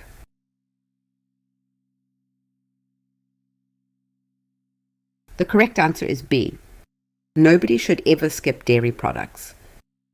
B is correct because the absolute claim that nobody should ever skip dairy expresses moral judgment without exception and cannot be independently verified, which is the defining mark of an opinion in the passage for an answer here. A is wrong because calcium's role in bone formation is an established physiological fact backed by extensive research and easy to confirm in any nutrition reference. So this statement is verifiable rather than a personal preference. C is wrong because dairy and leafy greens as common calcium sources is a verifiable nutritional fact reported in food composition databases. So this statement is open to checking and does not rest on the writer's preference. D is wrong because the daily intake figure is drawn from published nutrition guidelines and can be checked against those guidelines. So this statement is a fact rather than an aesthetic judgment or moral pronouncement. Some statements don't report facts, they issue commands. Words like should, must, and never signal a prescription, a claim about what people ought to do, resting on the writer's values rather than on anything measurable. Watch for modal and absolute words: should, must, ought, never, always, nobody, and everyone. When a sentence tells people how to behave or forbids all exceptions, it has stepped outside plain reporting into judgment. Consider calcium, that it's essential for bones found in dairy and greens, and that guidelines suggest 1,000 milligrams daily, all checkable. But nobody should ever skip dairy is a different animal entirely, a command admitting no exception. The key distinction is whether a passage describes advice or issues it. Stating that guidelines recommend something is a checkable fact. Declaring a universal rule with words like nobody and ever exposes the sentence as opinion. Don't judge advice by how reasonable it sounds. Judge it by its words. A command or an exceptionist absolute is your reliable signal that you found an opinion, not a fact. Question 35. The new electronic health record was rolled out across all units last March. Most clinicians completed mandatory training within 4 weeks. The system has reduced charting errors by 20% according to internal audits. The interface, however, is the worst piece of software ever inflicted on a hospital staff. Which sentence represents an opinion rather than a fact? Your options are A. The record rolled out last March. B. Most clinicians completed training within weeks. C. The interface is the worst software ever. D. Charting errors dropped 20%. Before I reveal it, which one do you think is right?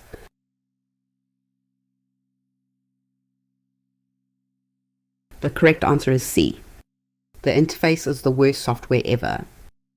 C is correct because the words worst ever inflicted are clearly evaluative and cannot be measured or independently verified, which is the defining mark of an opinion and matches exactly what the question asks the reader to identify. A is wrong because a rollout date is a verifiable institutional fact that can be checked against hospital records. So this statement is independent of personal feeling and does not qualify as opinion under the question standard test. B is wrong because training completion within 4 weeks is a measurable fact derived from records. So this statement can be confirmed by checking attendance data and does not rest on the rider's evaluation of the system. D is wrong because the 20% error reduction is sourced to internal audits and is a measurable fact verifiable through audit data. So this statement is open to checking and does not qualify as a personal judgment. Opinions often reveal themselves through exaggeration, especially sweeping superlatives that call something the best or worst of its entire class. A claim like worst ever isn't a measurement. It's an emotional evaluation stretched to an extreme that no evidence could ever confirm. Workplace and product writing mixes measured metrics with venting superlatives dressed up as assessments. A figure like a 20% error reduction can be audited, but calling something the worst thing ever inflicted on users compares it against an unbounded field and rests purely on feeling. Consider a passage describing a record system rollout, a training completion rate, and an audited 20% drop in charting errors. All three are checkable against records, but calling the interface the worst piece of software ever inflicted on a hospital staff ranks it against every piece of software in existence, and that cannot be audited. Watch for extreme superlatives and intensifiers like worst, best ever, and most applied across an unlimited class. When a sentence ranks something at the top or bottom of everything of its kind, it's expressing feeling, not a checkable fact. A measured figure can be dramatic and still be a fact, while an intense reaction can sound authoritative and still be an opinion. Test every sentence by asking whether it could be audited or only asserted. Question 36. When the elderly patient was readmitted with the same wound, the nurse noticed the dressing supplies still in their original packaging on the kitchen counter. The discharge instructions had been left unopened next to the unread medication insert. The patient lived alone and reported difficulty reading small print. What can be reasonably inferred from the passage? Your options are A. The patient may not have understood instructions. B. The patient deliberately ignored medical advice. C. The patient was angry at staff. D. The patient could not afford medications. What's your answer? Commit to one before I continue.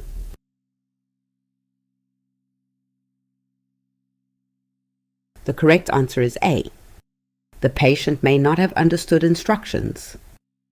A is correct because unopened supplies, unread instructions, living alone, and reported difficulty with small print together support the modest inference that the patient may not have understood the instructions, which is what the passage gently implies. B is wrong because deliberate refusal would require evidence of a stated decision to ignore advice, but the passage instead points to physical and visual barriers, so attributing intent overshoots what the details actually support. C is wrong because no language about anger at staff appears in the passage, So this inference imports an emotional state the text does not establish anywhere and reaches beyond the small evidence the passage actually provides. D is wrong because no information about cost or insurance appears in the passage. So this inference imports a financial barrier the text does not establish and goes beyond the visual and reading related cues the passage actually offers. An inference is a conclusion you reach by combining what a passage states, even though it's never said outright. It lives between the lines, but stays tethered to them, taking the smallest step the clues will support. Consider a patient readmitted with the same wound.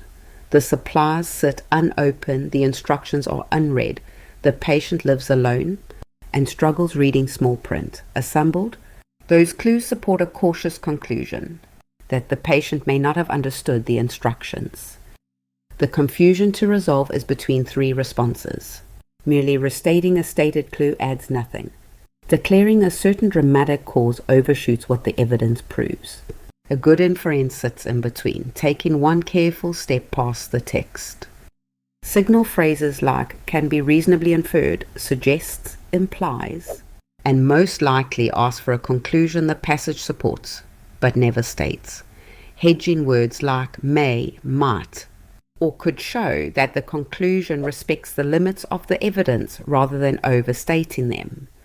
Read for the smallest conclusion the evidence will support and keep its wording tentative. That's what keeps an inference from collapsing into restatement or inflating into a claim the passage can't back.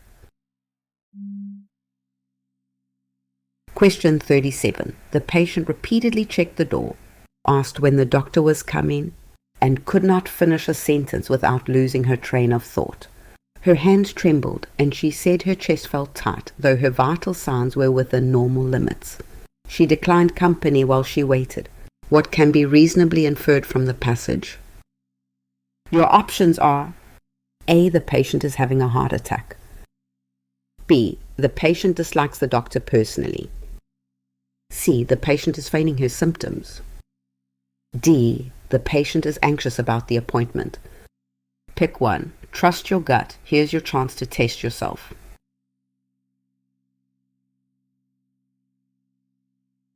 The correct answer is D. The patient is anxious about the appointment.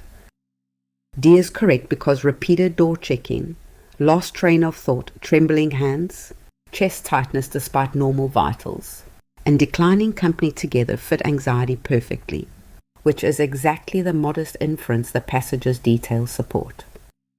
A is wrong because a heart attack would not be supported by vital signs within normal limits, and the passage explicitly notes the readings are normal, so this inference contradicts the cardiovascular evidence the writer provides for the reader. B is wrong because no information about the patient's feelings towards the specific doctor appears in the passage, so this inference imports a personal dislike. The text does not establish and goes beyond the evidence given. C is wrong because the passage gives no signs of feigning, such as inconsistency or motive for false report, and treats the symptoms as real. So this inference imports a judgment of dishonesty the text does not support.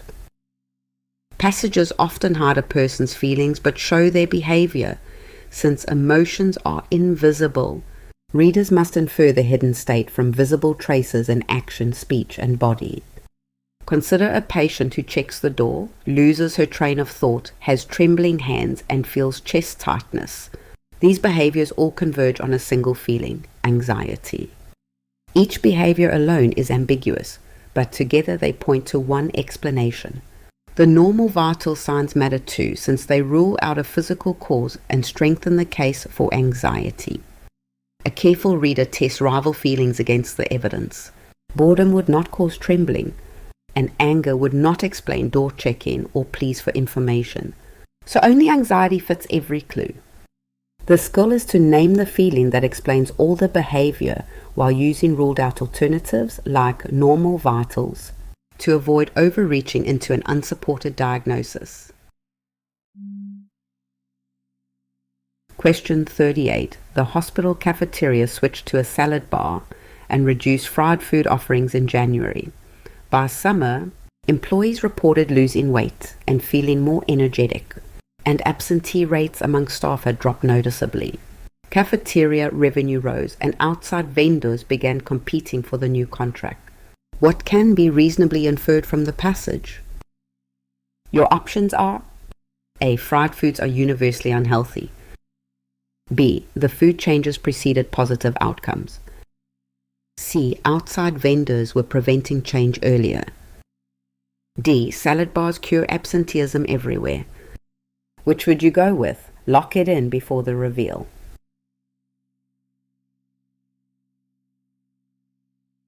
The correct answer is B. The food changes preceded positive outcomes. B is correct because weight loss reports, energy improvements, lower absenteeism, and rise in revenue all align with the food changes in time, which together support the modest inference that the changes were associated with positive outcomes. Is wrong because the passage describes one workplace's experience, not a universal claim about fried food and all eaters. So, an absolute generalization stretches well beyond what the modest cafeteria level evidence the writer provides supports. C is wrong because no information about outside vendors blocking earlier changes appears in the passage. So this inference imports a backstory. The text does not establish at all and goes beyond the evidence the writer offers. D is wrong because the passage describes one cafeteria over one period, not a general cure for absenteeism in every workplace. So this absolute claim overgeneralizes the modest local evidence the passage actually provides for the reader. The most dangerous leap in inference is jumping from correlation to causation, from noticing two things happen together to claiming one caused the other. Picture a student drawing a timeline, the food change on the left, the improvements on the right. The timeline shows order. This, then that, but drawing a causal arrow would claim a mechanism the passage never proved. Consider a cafeteria that switched to a salad bar in January. By summer, employees reported weight loss and energy, absenteeism dropped, and revenue rose. All the passage supports is that the change preceded these outcomes, not that it caused them. Season, self-selection, and other habits could all explain the same results. So a passage rarely settles which factor actually caused the change. That is why the careful reader reports only sequence or association, never an unproven mechanism. When a passage shows only that one thing happened before another, the modest and correct inference is sequence or association, not call-out. Choosing the weaker claim keeps your reasoning tethered to the evidence. Question 39. The clinic lobby filled with parents and children for the morning vaccination drive. A volunteer translator stood at the registration desk. Posters hung in 3 languages, and children received stickers as they left. By noon, every appointment slot had been filled and a waiting list had formed. What can be reasonably inferred from the passage? Your options are: A. The clinic only serves wealthy families. B. Vaccines are universally accepted in this town. C. The clinic actively serves a multilingual community. D. The clinic refuses non-English speakers. Don't overthink it. Which one feels right?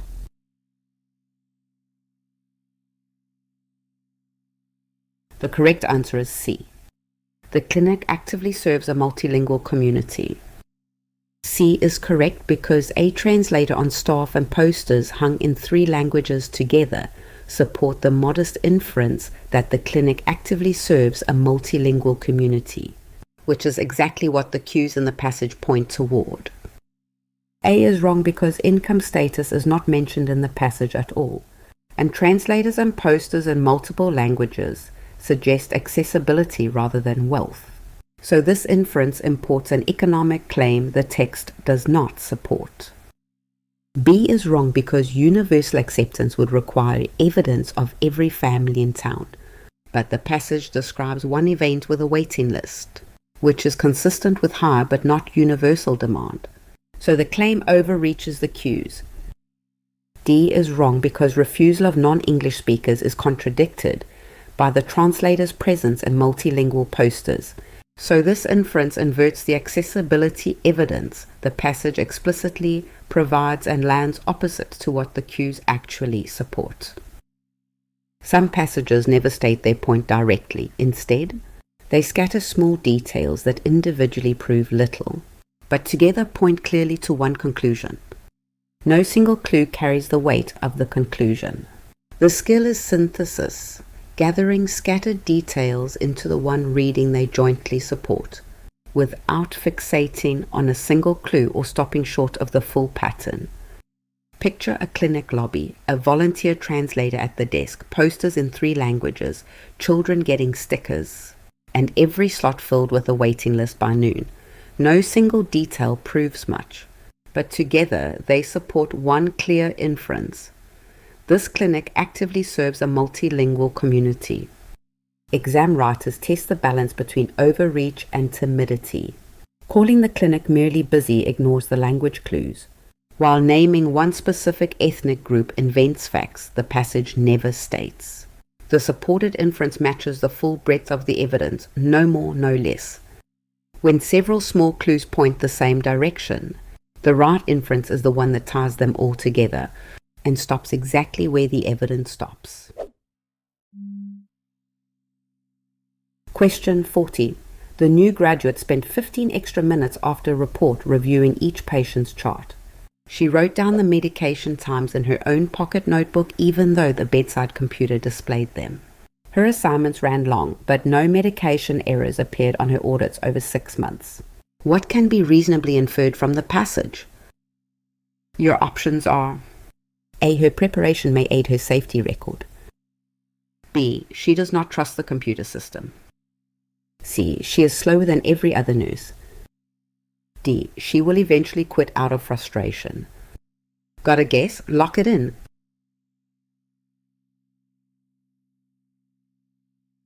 The correct answer is A. Her preparation may aid her safety record.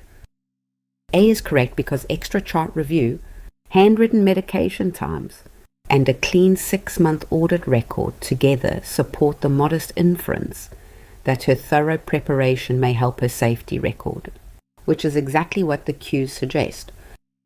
B is wrong because complete distrust would require stronger language than the passage provides, and writing notes alongside the computer is a backup habit rather than rejection. So this inference overshoots the cues the writer supplies. C is wrong because the passage compares her with no other nurses on the unit. So a claim that she is slower than every other nurse imports a comparison the text does not make and overreaches the evidence given.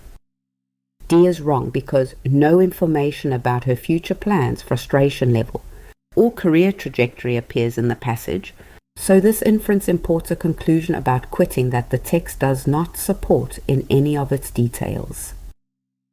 A refined inference recognizes when evidence supports a tentative contribution rather than a firm cause, and phrases the conclusion to match that uncertainty. Honest reasoning calibrates its confidence to what the evidence actually allows. Picture a student weighing how strong a claim the evidence will bear. The preparation is real, the clean record is real, and the two fit together sensibly. Yet one case over 6 months is not proof. Consider a new graduate who reviews each chart for extra minutes, writes medication times in her own notebook, and has no medication errors over 6 months. The supported inference is that her preparation may aid her safety record, since the thoroughness and the clean audits line up in a way that suggests a helpful role, not a proven one. Signal cues include a passage pairing an effort with a favorable result, a stem asking what is best supported, and hedged verbs like may, might, or could. A single case can't rule out other influences, so a cautiously worded conclusion respects that gap.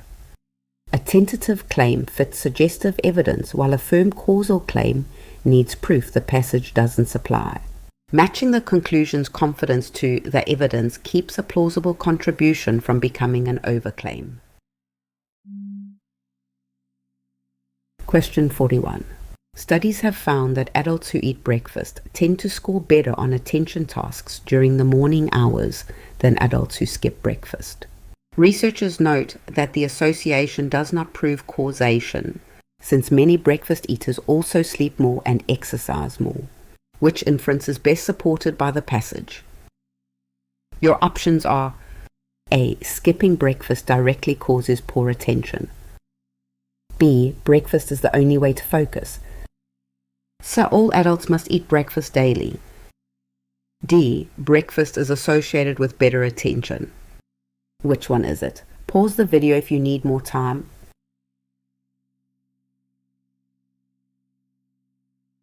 The correct answer is D. Breakfast is associated with better attention. D is correct because the passage explicitly reports the association between breakfast and morning attention, while warning against causation. So the modest claim of association is exactly what the evidence in the passage actually supports. A is wrong because the passage explicitly states that the association does not prove causation. So saying breakfast skipping directly causes poor attention contradicts the writer's own warning and overreaches the modest evidence presented here. B is wrong because calling breakfast the only way to improve focus excludes every other possible factor and overstates the modest finding, which the passage itself qualifies with a list of confounding lifestyle behaviors mentioned by researchers. C is wrong because the claim that all adults must eat breakfast every morning takes a hedged research finding and turns it into a universal rule, which is exactly the kind of overreach a careful inference question rewards rejecting. When a passage reports a correlation and then openly warns that it is not causation, the writer has already done half the reasoning for you. Your job is simply to read with the same caution the writer used. Consider a passage reporting that breakfast eaters score better on morning attention tasks. Then, noting this doesn't prove causation because breakfast eaters also sleep more and exercise more. Those are confounders, named specifically to explain why cause can't be claimed. The only supported inference is that breakfast is associated with better attention. Signal cues for this task are a reported pattern paired with an explicit disclaimer like does not prove causation, plus named confounders such as other factors that may explain the link. When you see all three together, the correct answer states only the association. Picture it visually, the confounders, sleep and exercise. Reach into both breakfast habits and attention scores independently. That's exactly why the passage can only claim they're linked, not that one causes the other. The confusion to resolve is between an association the passage affirms and a cause it denies. Honor the disclaimer as binding and you'll land on the exact conclusion the evidence supports. Question 42. The new surgical ward reported lower infection rates than the older ward over the past year. The new ward also has private rooms, newer ventilation, and a younger surgical team. Administrators are studying which factors drove the improvement before changing other units. Which inference is best supported by the passage? Your options are A. Private rooms alone caused lower rates. B. The younger team is the only reason. C. Multiple factors may have contributed. D. Older wards should be closed nationally. Take a second. Which answer would you pick?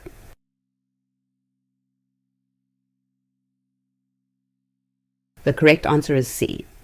Multiple factors may have contributed. C is correct because with private rooms, ventilation, and a younger team all differing between wards, the modest inference that multiple factors may have contributed is exactly what the cautious evidence in the passage supports for an answer. A is wrong because the passage explicitly notes that administrators are studying which factors drove the improvement, so attributing the result to private rooms alone overshoots the open-ended investigation the writer is reporting for the reader. B is wrong because naming the younger team as the only reason ignores the other listed differences, such as rooms and ventilation, so this absolute claim overreaches the layered evidence the passage explicitly presents in its sentences. D is wrong because national ward closure is far beyond the local hospital comparison the passage describes, so the sweeping policy claim overshoots what the modest one hospital evidence in the passage can possibly support for the reader. When a passage reports an outcome alongside several differences that could each explain it, there's no clean way to credit just one. This is confounding, and it's a central challenge in reading for supported inferences. Confounding happens when two situations differ in more than one respect and also differ in outcome. Because the candidate causes are tangled together, the result can't be pinned to any single one. The honest supported inference is that multiple factors may have contributed. Picture a new surgical ward with lower infection rates than an older one, but it also has private rooms, newer ventilation, and a younger team. Three plausible causes differ at once, and even the administrators can't yet say which one mattered. It's tempting to seize on their one appealing cause, like ventilation, but the passage lists several differences and admits the answer is still unresolved. Picking a favorite claims certainty the evidence doesn't support. A single tidy explanation feels satisfying, but satisfaction isn't evidence when multiple factors differ at once. The supported conclusion is that any of them, or some combination, may account for the outcome. Question 43. A small pilot study reported that yoga twice weekly reduced reported back pain in 20 volunteers over 8 weeks. The authors emphasized the small sample, the lack of a control group, and the need for larger trials before drawing firm conclusions. Which inference is best supported by the passage? Your options are: A. Yoga shows promise needing further study. B. Yoga is now a proven back pain treatment. C. Pain medication should be replaced with yoga. D. All volunteers will remain pain-free for life. Before I reveal it, which one do you think is right?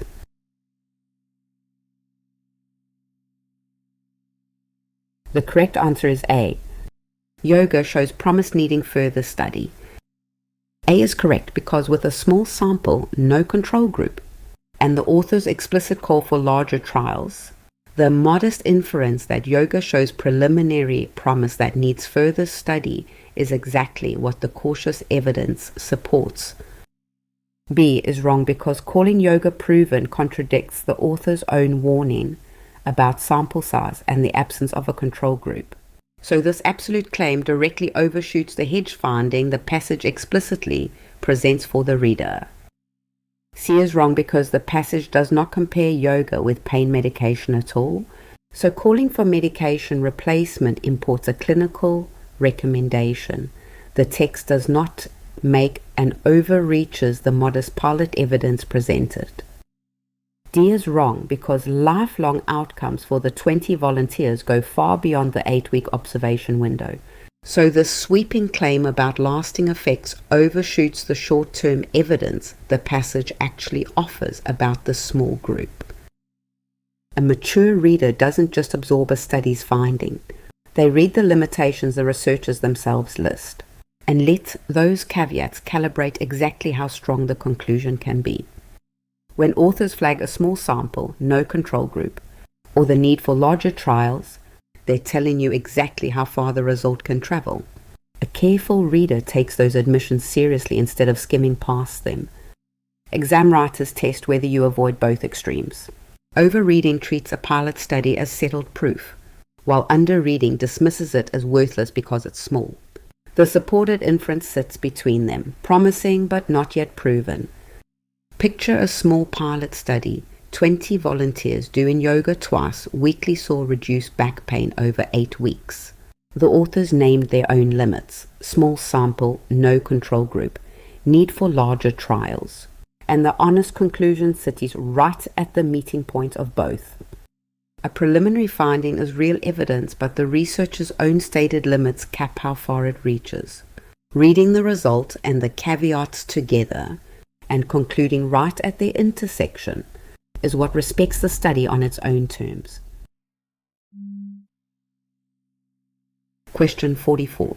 Surveyed nurses on the cardiac unit reported feeling more rested when their shifts began at 7 rather than 6 in the morning. The same nurses also reported drinking less caffeine across the day and making fewer charting errors. The hospital is reviewing the schedule. Which inference is best supported by the passage? Your options are A. Earlier shifts always cause more errors. B. A later start may benefit these nurses. C. Caffeine is the sole reason for errors. D. Every hospital should change shift times. What's your answer? Commit to one before I continue.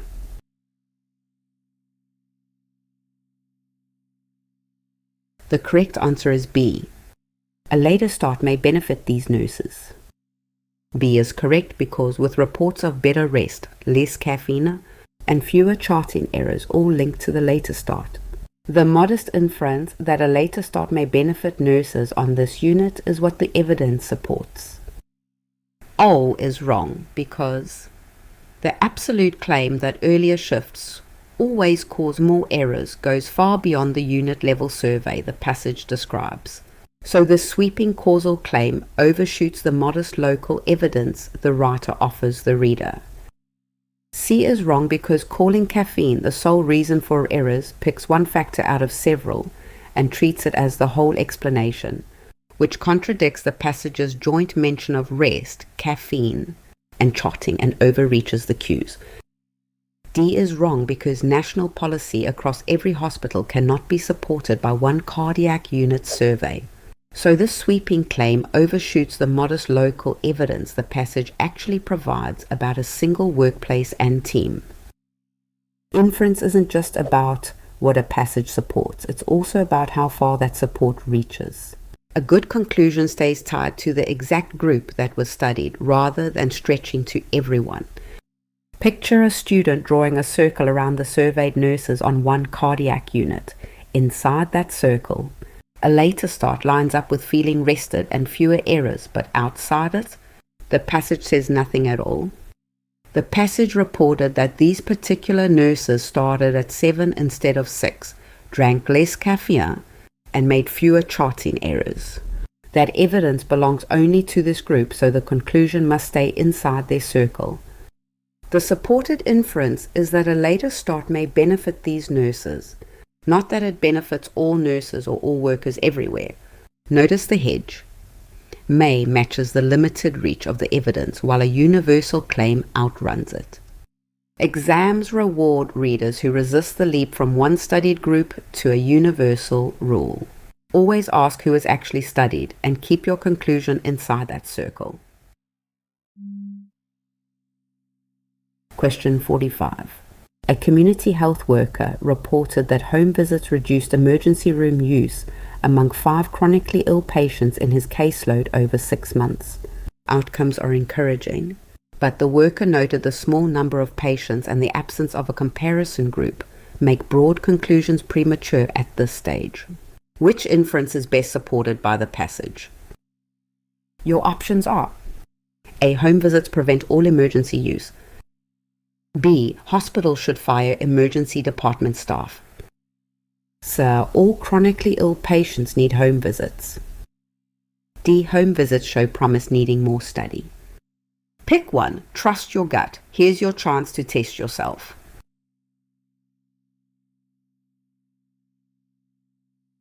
The correct answer is D. Home visits show promise needing more study. D is correct because with 5 patients, a 6-month window, and the worker's explicit caution about a missing comparison group, the modest inference that home visits show early, promise needing more study is exactly what the evidence supports. A is wrong because preventing all emergency use everywhere goes far beyond the 5-patient caseload the passage describes. So this universal claim overshoots the modest local evidence the writer presents and inflates one observation into a rule. B is wrong because firing emergency department staff is a sweeping policy that the passage neither raises nor supports. So this inference imports a recommendation the text does not make and overreaches its small caseload evidence entirely. C is wrong because calling home visits necessary for all chronically ill patients turns a hedged 5-patient observation into a universal rule, which is exactly the kind of overreach the writer's own caution about small numbers warns against. Here's a final inference discipline, don't let a hopeful anecdote pass for proven fact. When a report rests on a handful of uncontrolled cases, the numbers are too thin to support any sweeping claim about a whole population. This matters because small, uncontrolled reports are common, and readers must judge how little they can prove. A few cases might hint at something worth pursuing, but without a comparison group, there's no way to know whether the outcome would have happened anyway. Picture the case. A health worker reports that home visits reduced emergency room use among 5 chronically ill patients over 6 months. Encouraging, yes, but with only 5 cases and no comparison group. The report itself calls broad conclusions premature. A careful reader asks 2 hard questions. How many patients? Only 5, and compared against what? Nothing, since there was no comparison group. With so little evidence, the honest conclusion is that home visits show promise but need far more study. Watch for the cues: a small case count, no comparison group, and a word like premature. That combination always points to a hedged promise, not a proven claim about the whole population. Question 46. The skin is the body's largest organ and serves many functions. It acts as a barrier against pathogens and regulates temperature through sweating. It synthesizes vitamin D from sunlight and houses receptors for touch, pressure, and pain. Its 3 layers, the epidermis, dermis, and hypodermis, contribute to these jobs. Which choice best summarizes the passage? Your options are: A. The skin makes vitamin D from sunlight. B. The skin contains touch receptors only. C. The skin is a multifunctional layered organ. D. The skin is mostly a passive covering.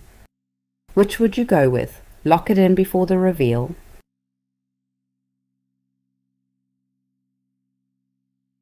The correct answer is C. The skin is a multifunctional layered organ. C is correct because the passage lists barrier, temperature, vitamin D, and sensation duties. Then names 3 layers that perform them. And this option captures both the multiple functions and the layered structure faithfully for an answer. A is wrong because vitamin D synthesis is one of several functions named in the passage, but a faithful summary must capture the multiple roles together rather than picking a single duty out of the writer's broader list.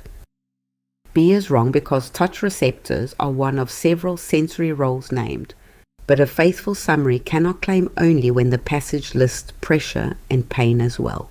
So this option narrows and contradicts the writer's listed details. D is wrong because calling the skin a passive covering directly contradicts the active functional list the passage provides. So this option fails the basic accuracy check that any faithful summary of an expository passage must clear. When a passage describes something by cataloging its parts or functions, the main idea isn't any single item on that list. It's the unifying claim all those details add up to. This works because a lot of expository writing accumulates feature after feature until a whole emerges. A reader who only collects details without assembling them misses the design. Exams test whether you can rise from the list to the claim it supports. Consider a passage on skin describing 3 layers: an outer barrier, a middle layer holding vessels and nerves, and a deep layer storing fat. Each layer is a detail, but the claim they build toward is that skin is a layered organ with several functions. The trap is grabbing one vivid feature like protection and calling it the point, but that name's a part, not the pattern.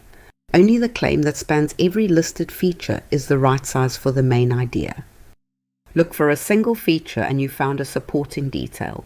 Look for the statement every detail illustrates and you found the main idea. Question 47. The cardiovascular system is a closed loop. The heart pumps oxygenated blood through arteries to the body's tissues. Capillaries exchange oxygen and carbon dioxide at the cellular level. Veins return deoxygenated blood to the heart, which sends it to the lungs for refreshment. Which choice best summarizes the passage? Your options are: A. Blood circulates in a closed heart loop. B. Capillaries are the only important vessels.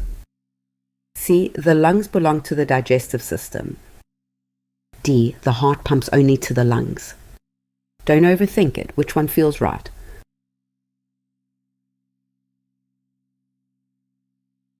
The correct answer is A. Blood circulates in a closed heart loop. A is correct because the passage frames the system as a closed loop driven by the heart with arteries, capillaries, and veins playing roles, and this option captures the loop and the heart's central role faithfully for an answer. B is wrong because naming capillaries, the only important vessels, ignores arteries and veins, which the passage gives equal weight. So this option narrows the writer's list and fails the inclusion check. Any faithful summary must clear. C is wrong because placing the lungs in the digestive system contradicts the passage, which keeps the lungs in the cardiovascular loop. So this option fails the basic accuracy check that any faithful summary must clear before selection. D is wrong because limiting the heart's pumping to the lungs and back drops the body-wide tissue circulation the passage names. So this option narrows the loop and fails the inclusion check that any faithful summary must clear. When a passage explains how a system works, the main idea is a claim about the entire process, not any single step along the way. Process passages move through stages and it's easy to get absorbed in one and lose sight of the whole. But the controlling idea is the statement that characterizes the entire system, not just one moment in it. Picture the heart pumping blood through arteries to the tissues, capillaries exchanging gases, and veins returning blood to the heart. Each step describes flow, but the overarching claim is that blood circulates in a continuous, closed loop driven by the heart. Picture a student tracing that flow with a finger, then stepping back to ask what the whole path amounts to, not one segment, but a continuous closed circulation powered by the heart. That whole loop claim is the main idea. Every stage in a mechanism looks like a plausible answer, but naming one stage only gives you a detail. Reading for the claim that characterizes the entire process is what keeps the main idea from shrinking to just one of its parts. Question 48. Type 1 diabetes is an autoimmune disorder in which the immune system destroys insulin-producing beta cells. It typically presents in childhood with thirst, urination, hunger, and weight loss. Without treatment, it leads to ketoacidosis. Treatment requires lifelong insulin therapy delivered by injection or pump. Which choice best summarizes the passage? Your options are: A. Type 1 is treated by diet alone. B. Type 1 is autoimmune, needing lifelong insulin. C. Type 1 equals type 2 diabetes. D. Type 1 only affects elderly patients. Got a guess? Lock it in.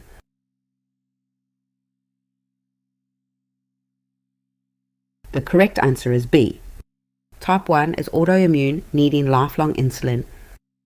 B is correct because the passage names the autoimmune cause, the symptoms, the ketoacidosis risk, and the lifelong insulin treatment, and this option captures both the cause and the central treatment faithfully without distorting the original. A is wrong, because treating type 1 with diet alone directly contradicts the passage's clear statement that insulin therapy is required for life. So this option fails the basic accuracy check any faithful summary must clear before selection. C is wrong because the passage identifies type 1 specifically and does not equate it with type 2. So claiming the two are the same imports, a comparison the text does not make, and fails the accuracy check. D is wrong because the passage states that type 1 typically presents in childhood. So claiming it only affects the elderly directly contradicts the writer's information and fails the basic accuracy check any faithful summary must clear. When a passage defines or contrasts categories, the main idea is the defining claim, the statement of what makes a thing what it is. Every definitional passage mixes essential traits with incidental details. Essential traits are what fix the category's boundary, while incidental facts, like age of onset or how common something is, merely describe it without defining it. Consider type 1 diabetes, an autoimmune condition where the body attacks its own insulin-producing cells, causing lifelong insulin dependence. Those two features, the autoimmune cause and the insulin dependence, are what define the category, unlike lifestyle-linked type 2.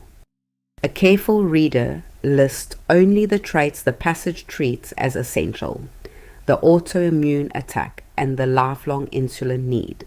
Combined, these two traits form the single defining statement that is the main idea. Whenever a passage exists to define or distinguish a category, look past incidental facts and find the traits that actually draw the boundary. That defining claim, not a secondary detail, is the main idea.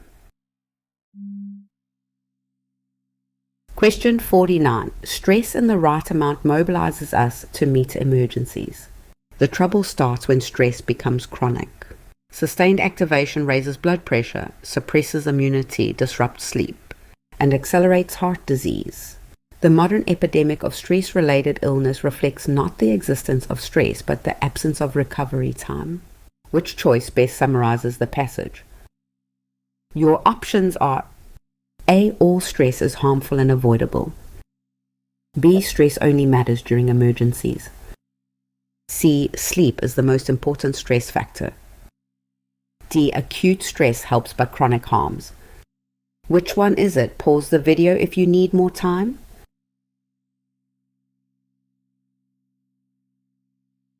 The correct answer is D. Acute stress helps but chronic harms. D is correct because the passage builds a clear contrast between adaptive, acute stress and harmful chronic stress without recovery. And this option captures both halves of that contrast with the proportional weight a faithful summary requires. A is wrong because calling all stress harmful directly contradicts the passage, which describes stress in the right amount as adaptive. So this option fails the basic accuracy check that any faithful summary of the passage must clear. B is wrong because limiting stress relevance to emergencies drops the chronic harm the passage spends most of its sentences describing. So this option narrows the writer's argument and fails the inclusion check for faithful summary. C is wrong because naming sleep the most important factor picks one example from a list and elevates it above the others, but the passage gives no ranking.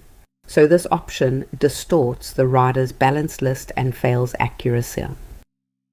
Some passages make a claim that only holds under a condition. To find the main idea, you can't take just the bare claim. You have to carry the qualification with it. When something is beneficial in one form and harmful in another, the controlling idea is the entire conditional statement. Drop the condition and you're left with a claim that's half right, which means it's wrong. Consider the stress response.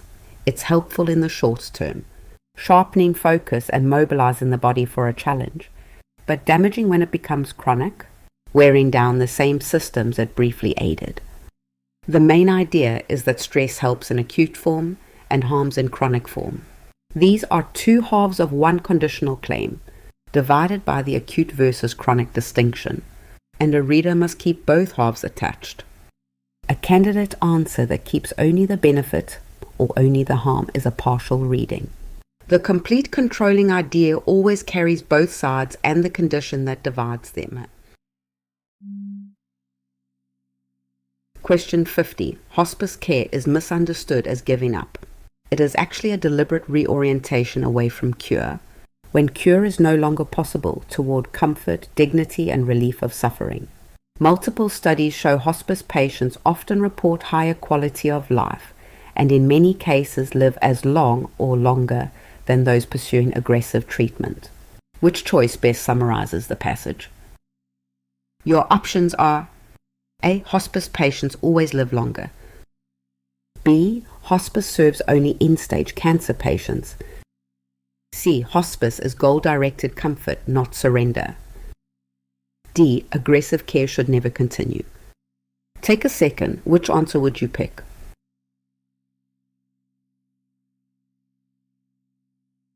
The correct answer is C. Hospice is goal-directed comfort, not surrender. C is correct because the passage performs a clear reframing of hospice as goal-directed comfort rather than surrender, and this option captures the central reframing without overstating the survival or quality findings the writer cites. A is wrong because the passage hedges with phrases such as "in many cases," so claiming hospice patients always live longer strips the qualifier and fails the accuracy check that any faithful summary must clear before selection. B is wrong because the passage does not restrict hospice to cancer or to any specific diagnostic group, so adding that limit introduces narrowing not present in the original text and fails the inclusion check for a faithful summary. D is wrong because calling for aggressive care to never continue is far stronger than the passage's claim, which only contrasts hospice with curative care for terminal illness. So this option overshoots and fails the accuracy check directly. Some passages exist to correct a common misconception. The main idea is never the mistaken belief being dismantled. It's the writer's corrected view on the other side of the turn. Because the passage states the mistaken belief only to reject it, a careless reader can grab that belief and offer it as the point, inverting the passage entirely. Watch for signal words like misunderstood, actually, and in fact marking the pivot. Consider a passage explaining that hospice is misunderstood as giving up, when it is actually a deliberate shift toward comfort, dignity, and relief of suffering. The giving up idea is the misconception, and the reframing is the main idea, with the survival and quality statistics serving only as supporting evidence. A reader anchored on the opening misconception might conclude hospice means giving up, the very idea the passage refutes. Another overreach is seizing a supporting statistic as the main idea, but the correct move is naming the endorsed reframing as the controlling claim. A main idea must be the affirmed view, not the discarded belief, and not merely a statistic supporting it. Read for the claim the writer endorses after the correction, and the reframing will never be mistaken for the misconception it replaced. That wraps up our question and answer review of the reading section. If you'd like to keep practicing what we covered today, head over to our website. You'll find the link right there in the description below. We've got hundreds of free practice questions waiting for you, along with complete study guides to support your learning. It's a great way to keep building momentum and boost your confidence before test day finally arrives. Subscribe so you don't miss our next video, and good luck on your HESI A2 exam.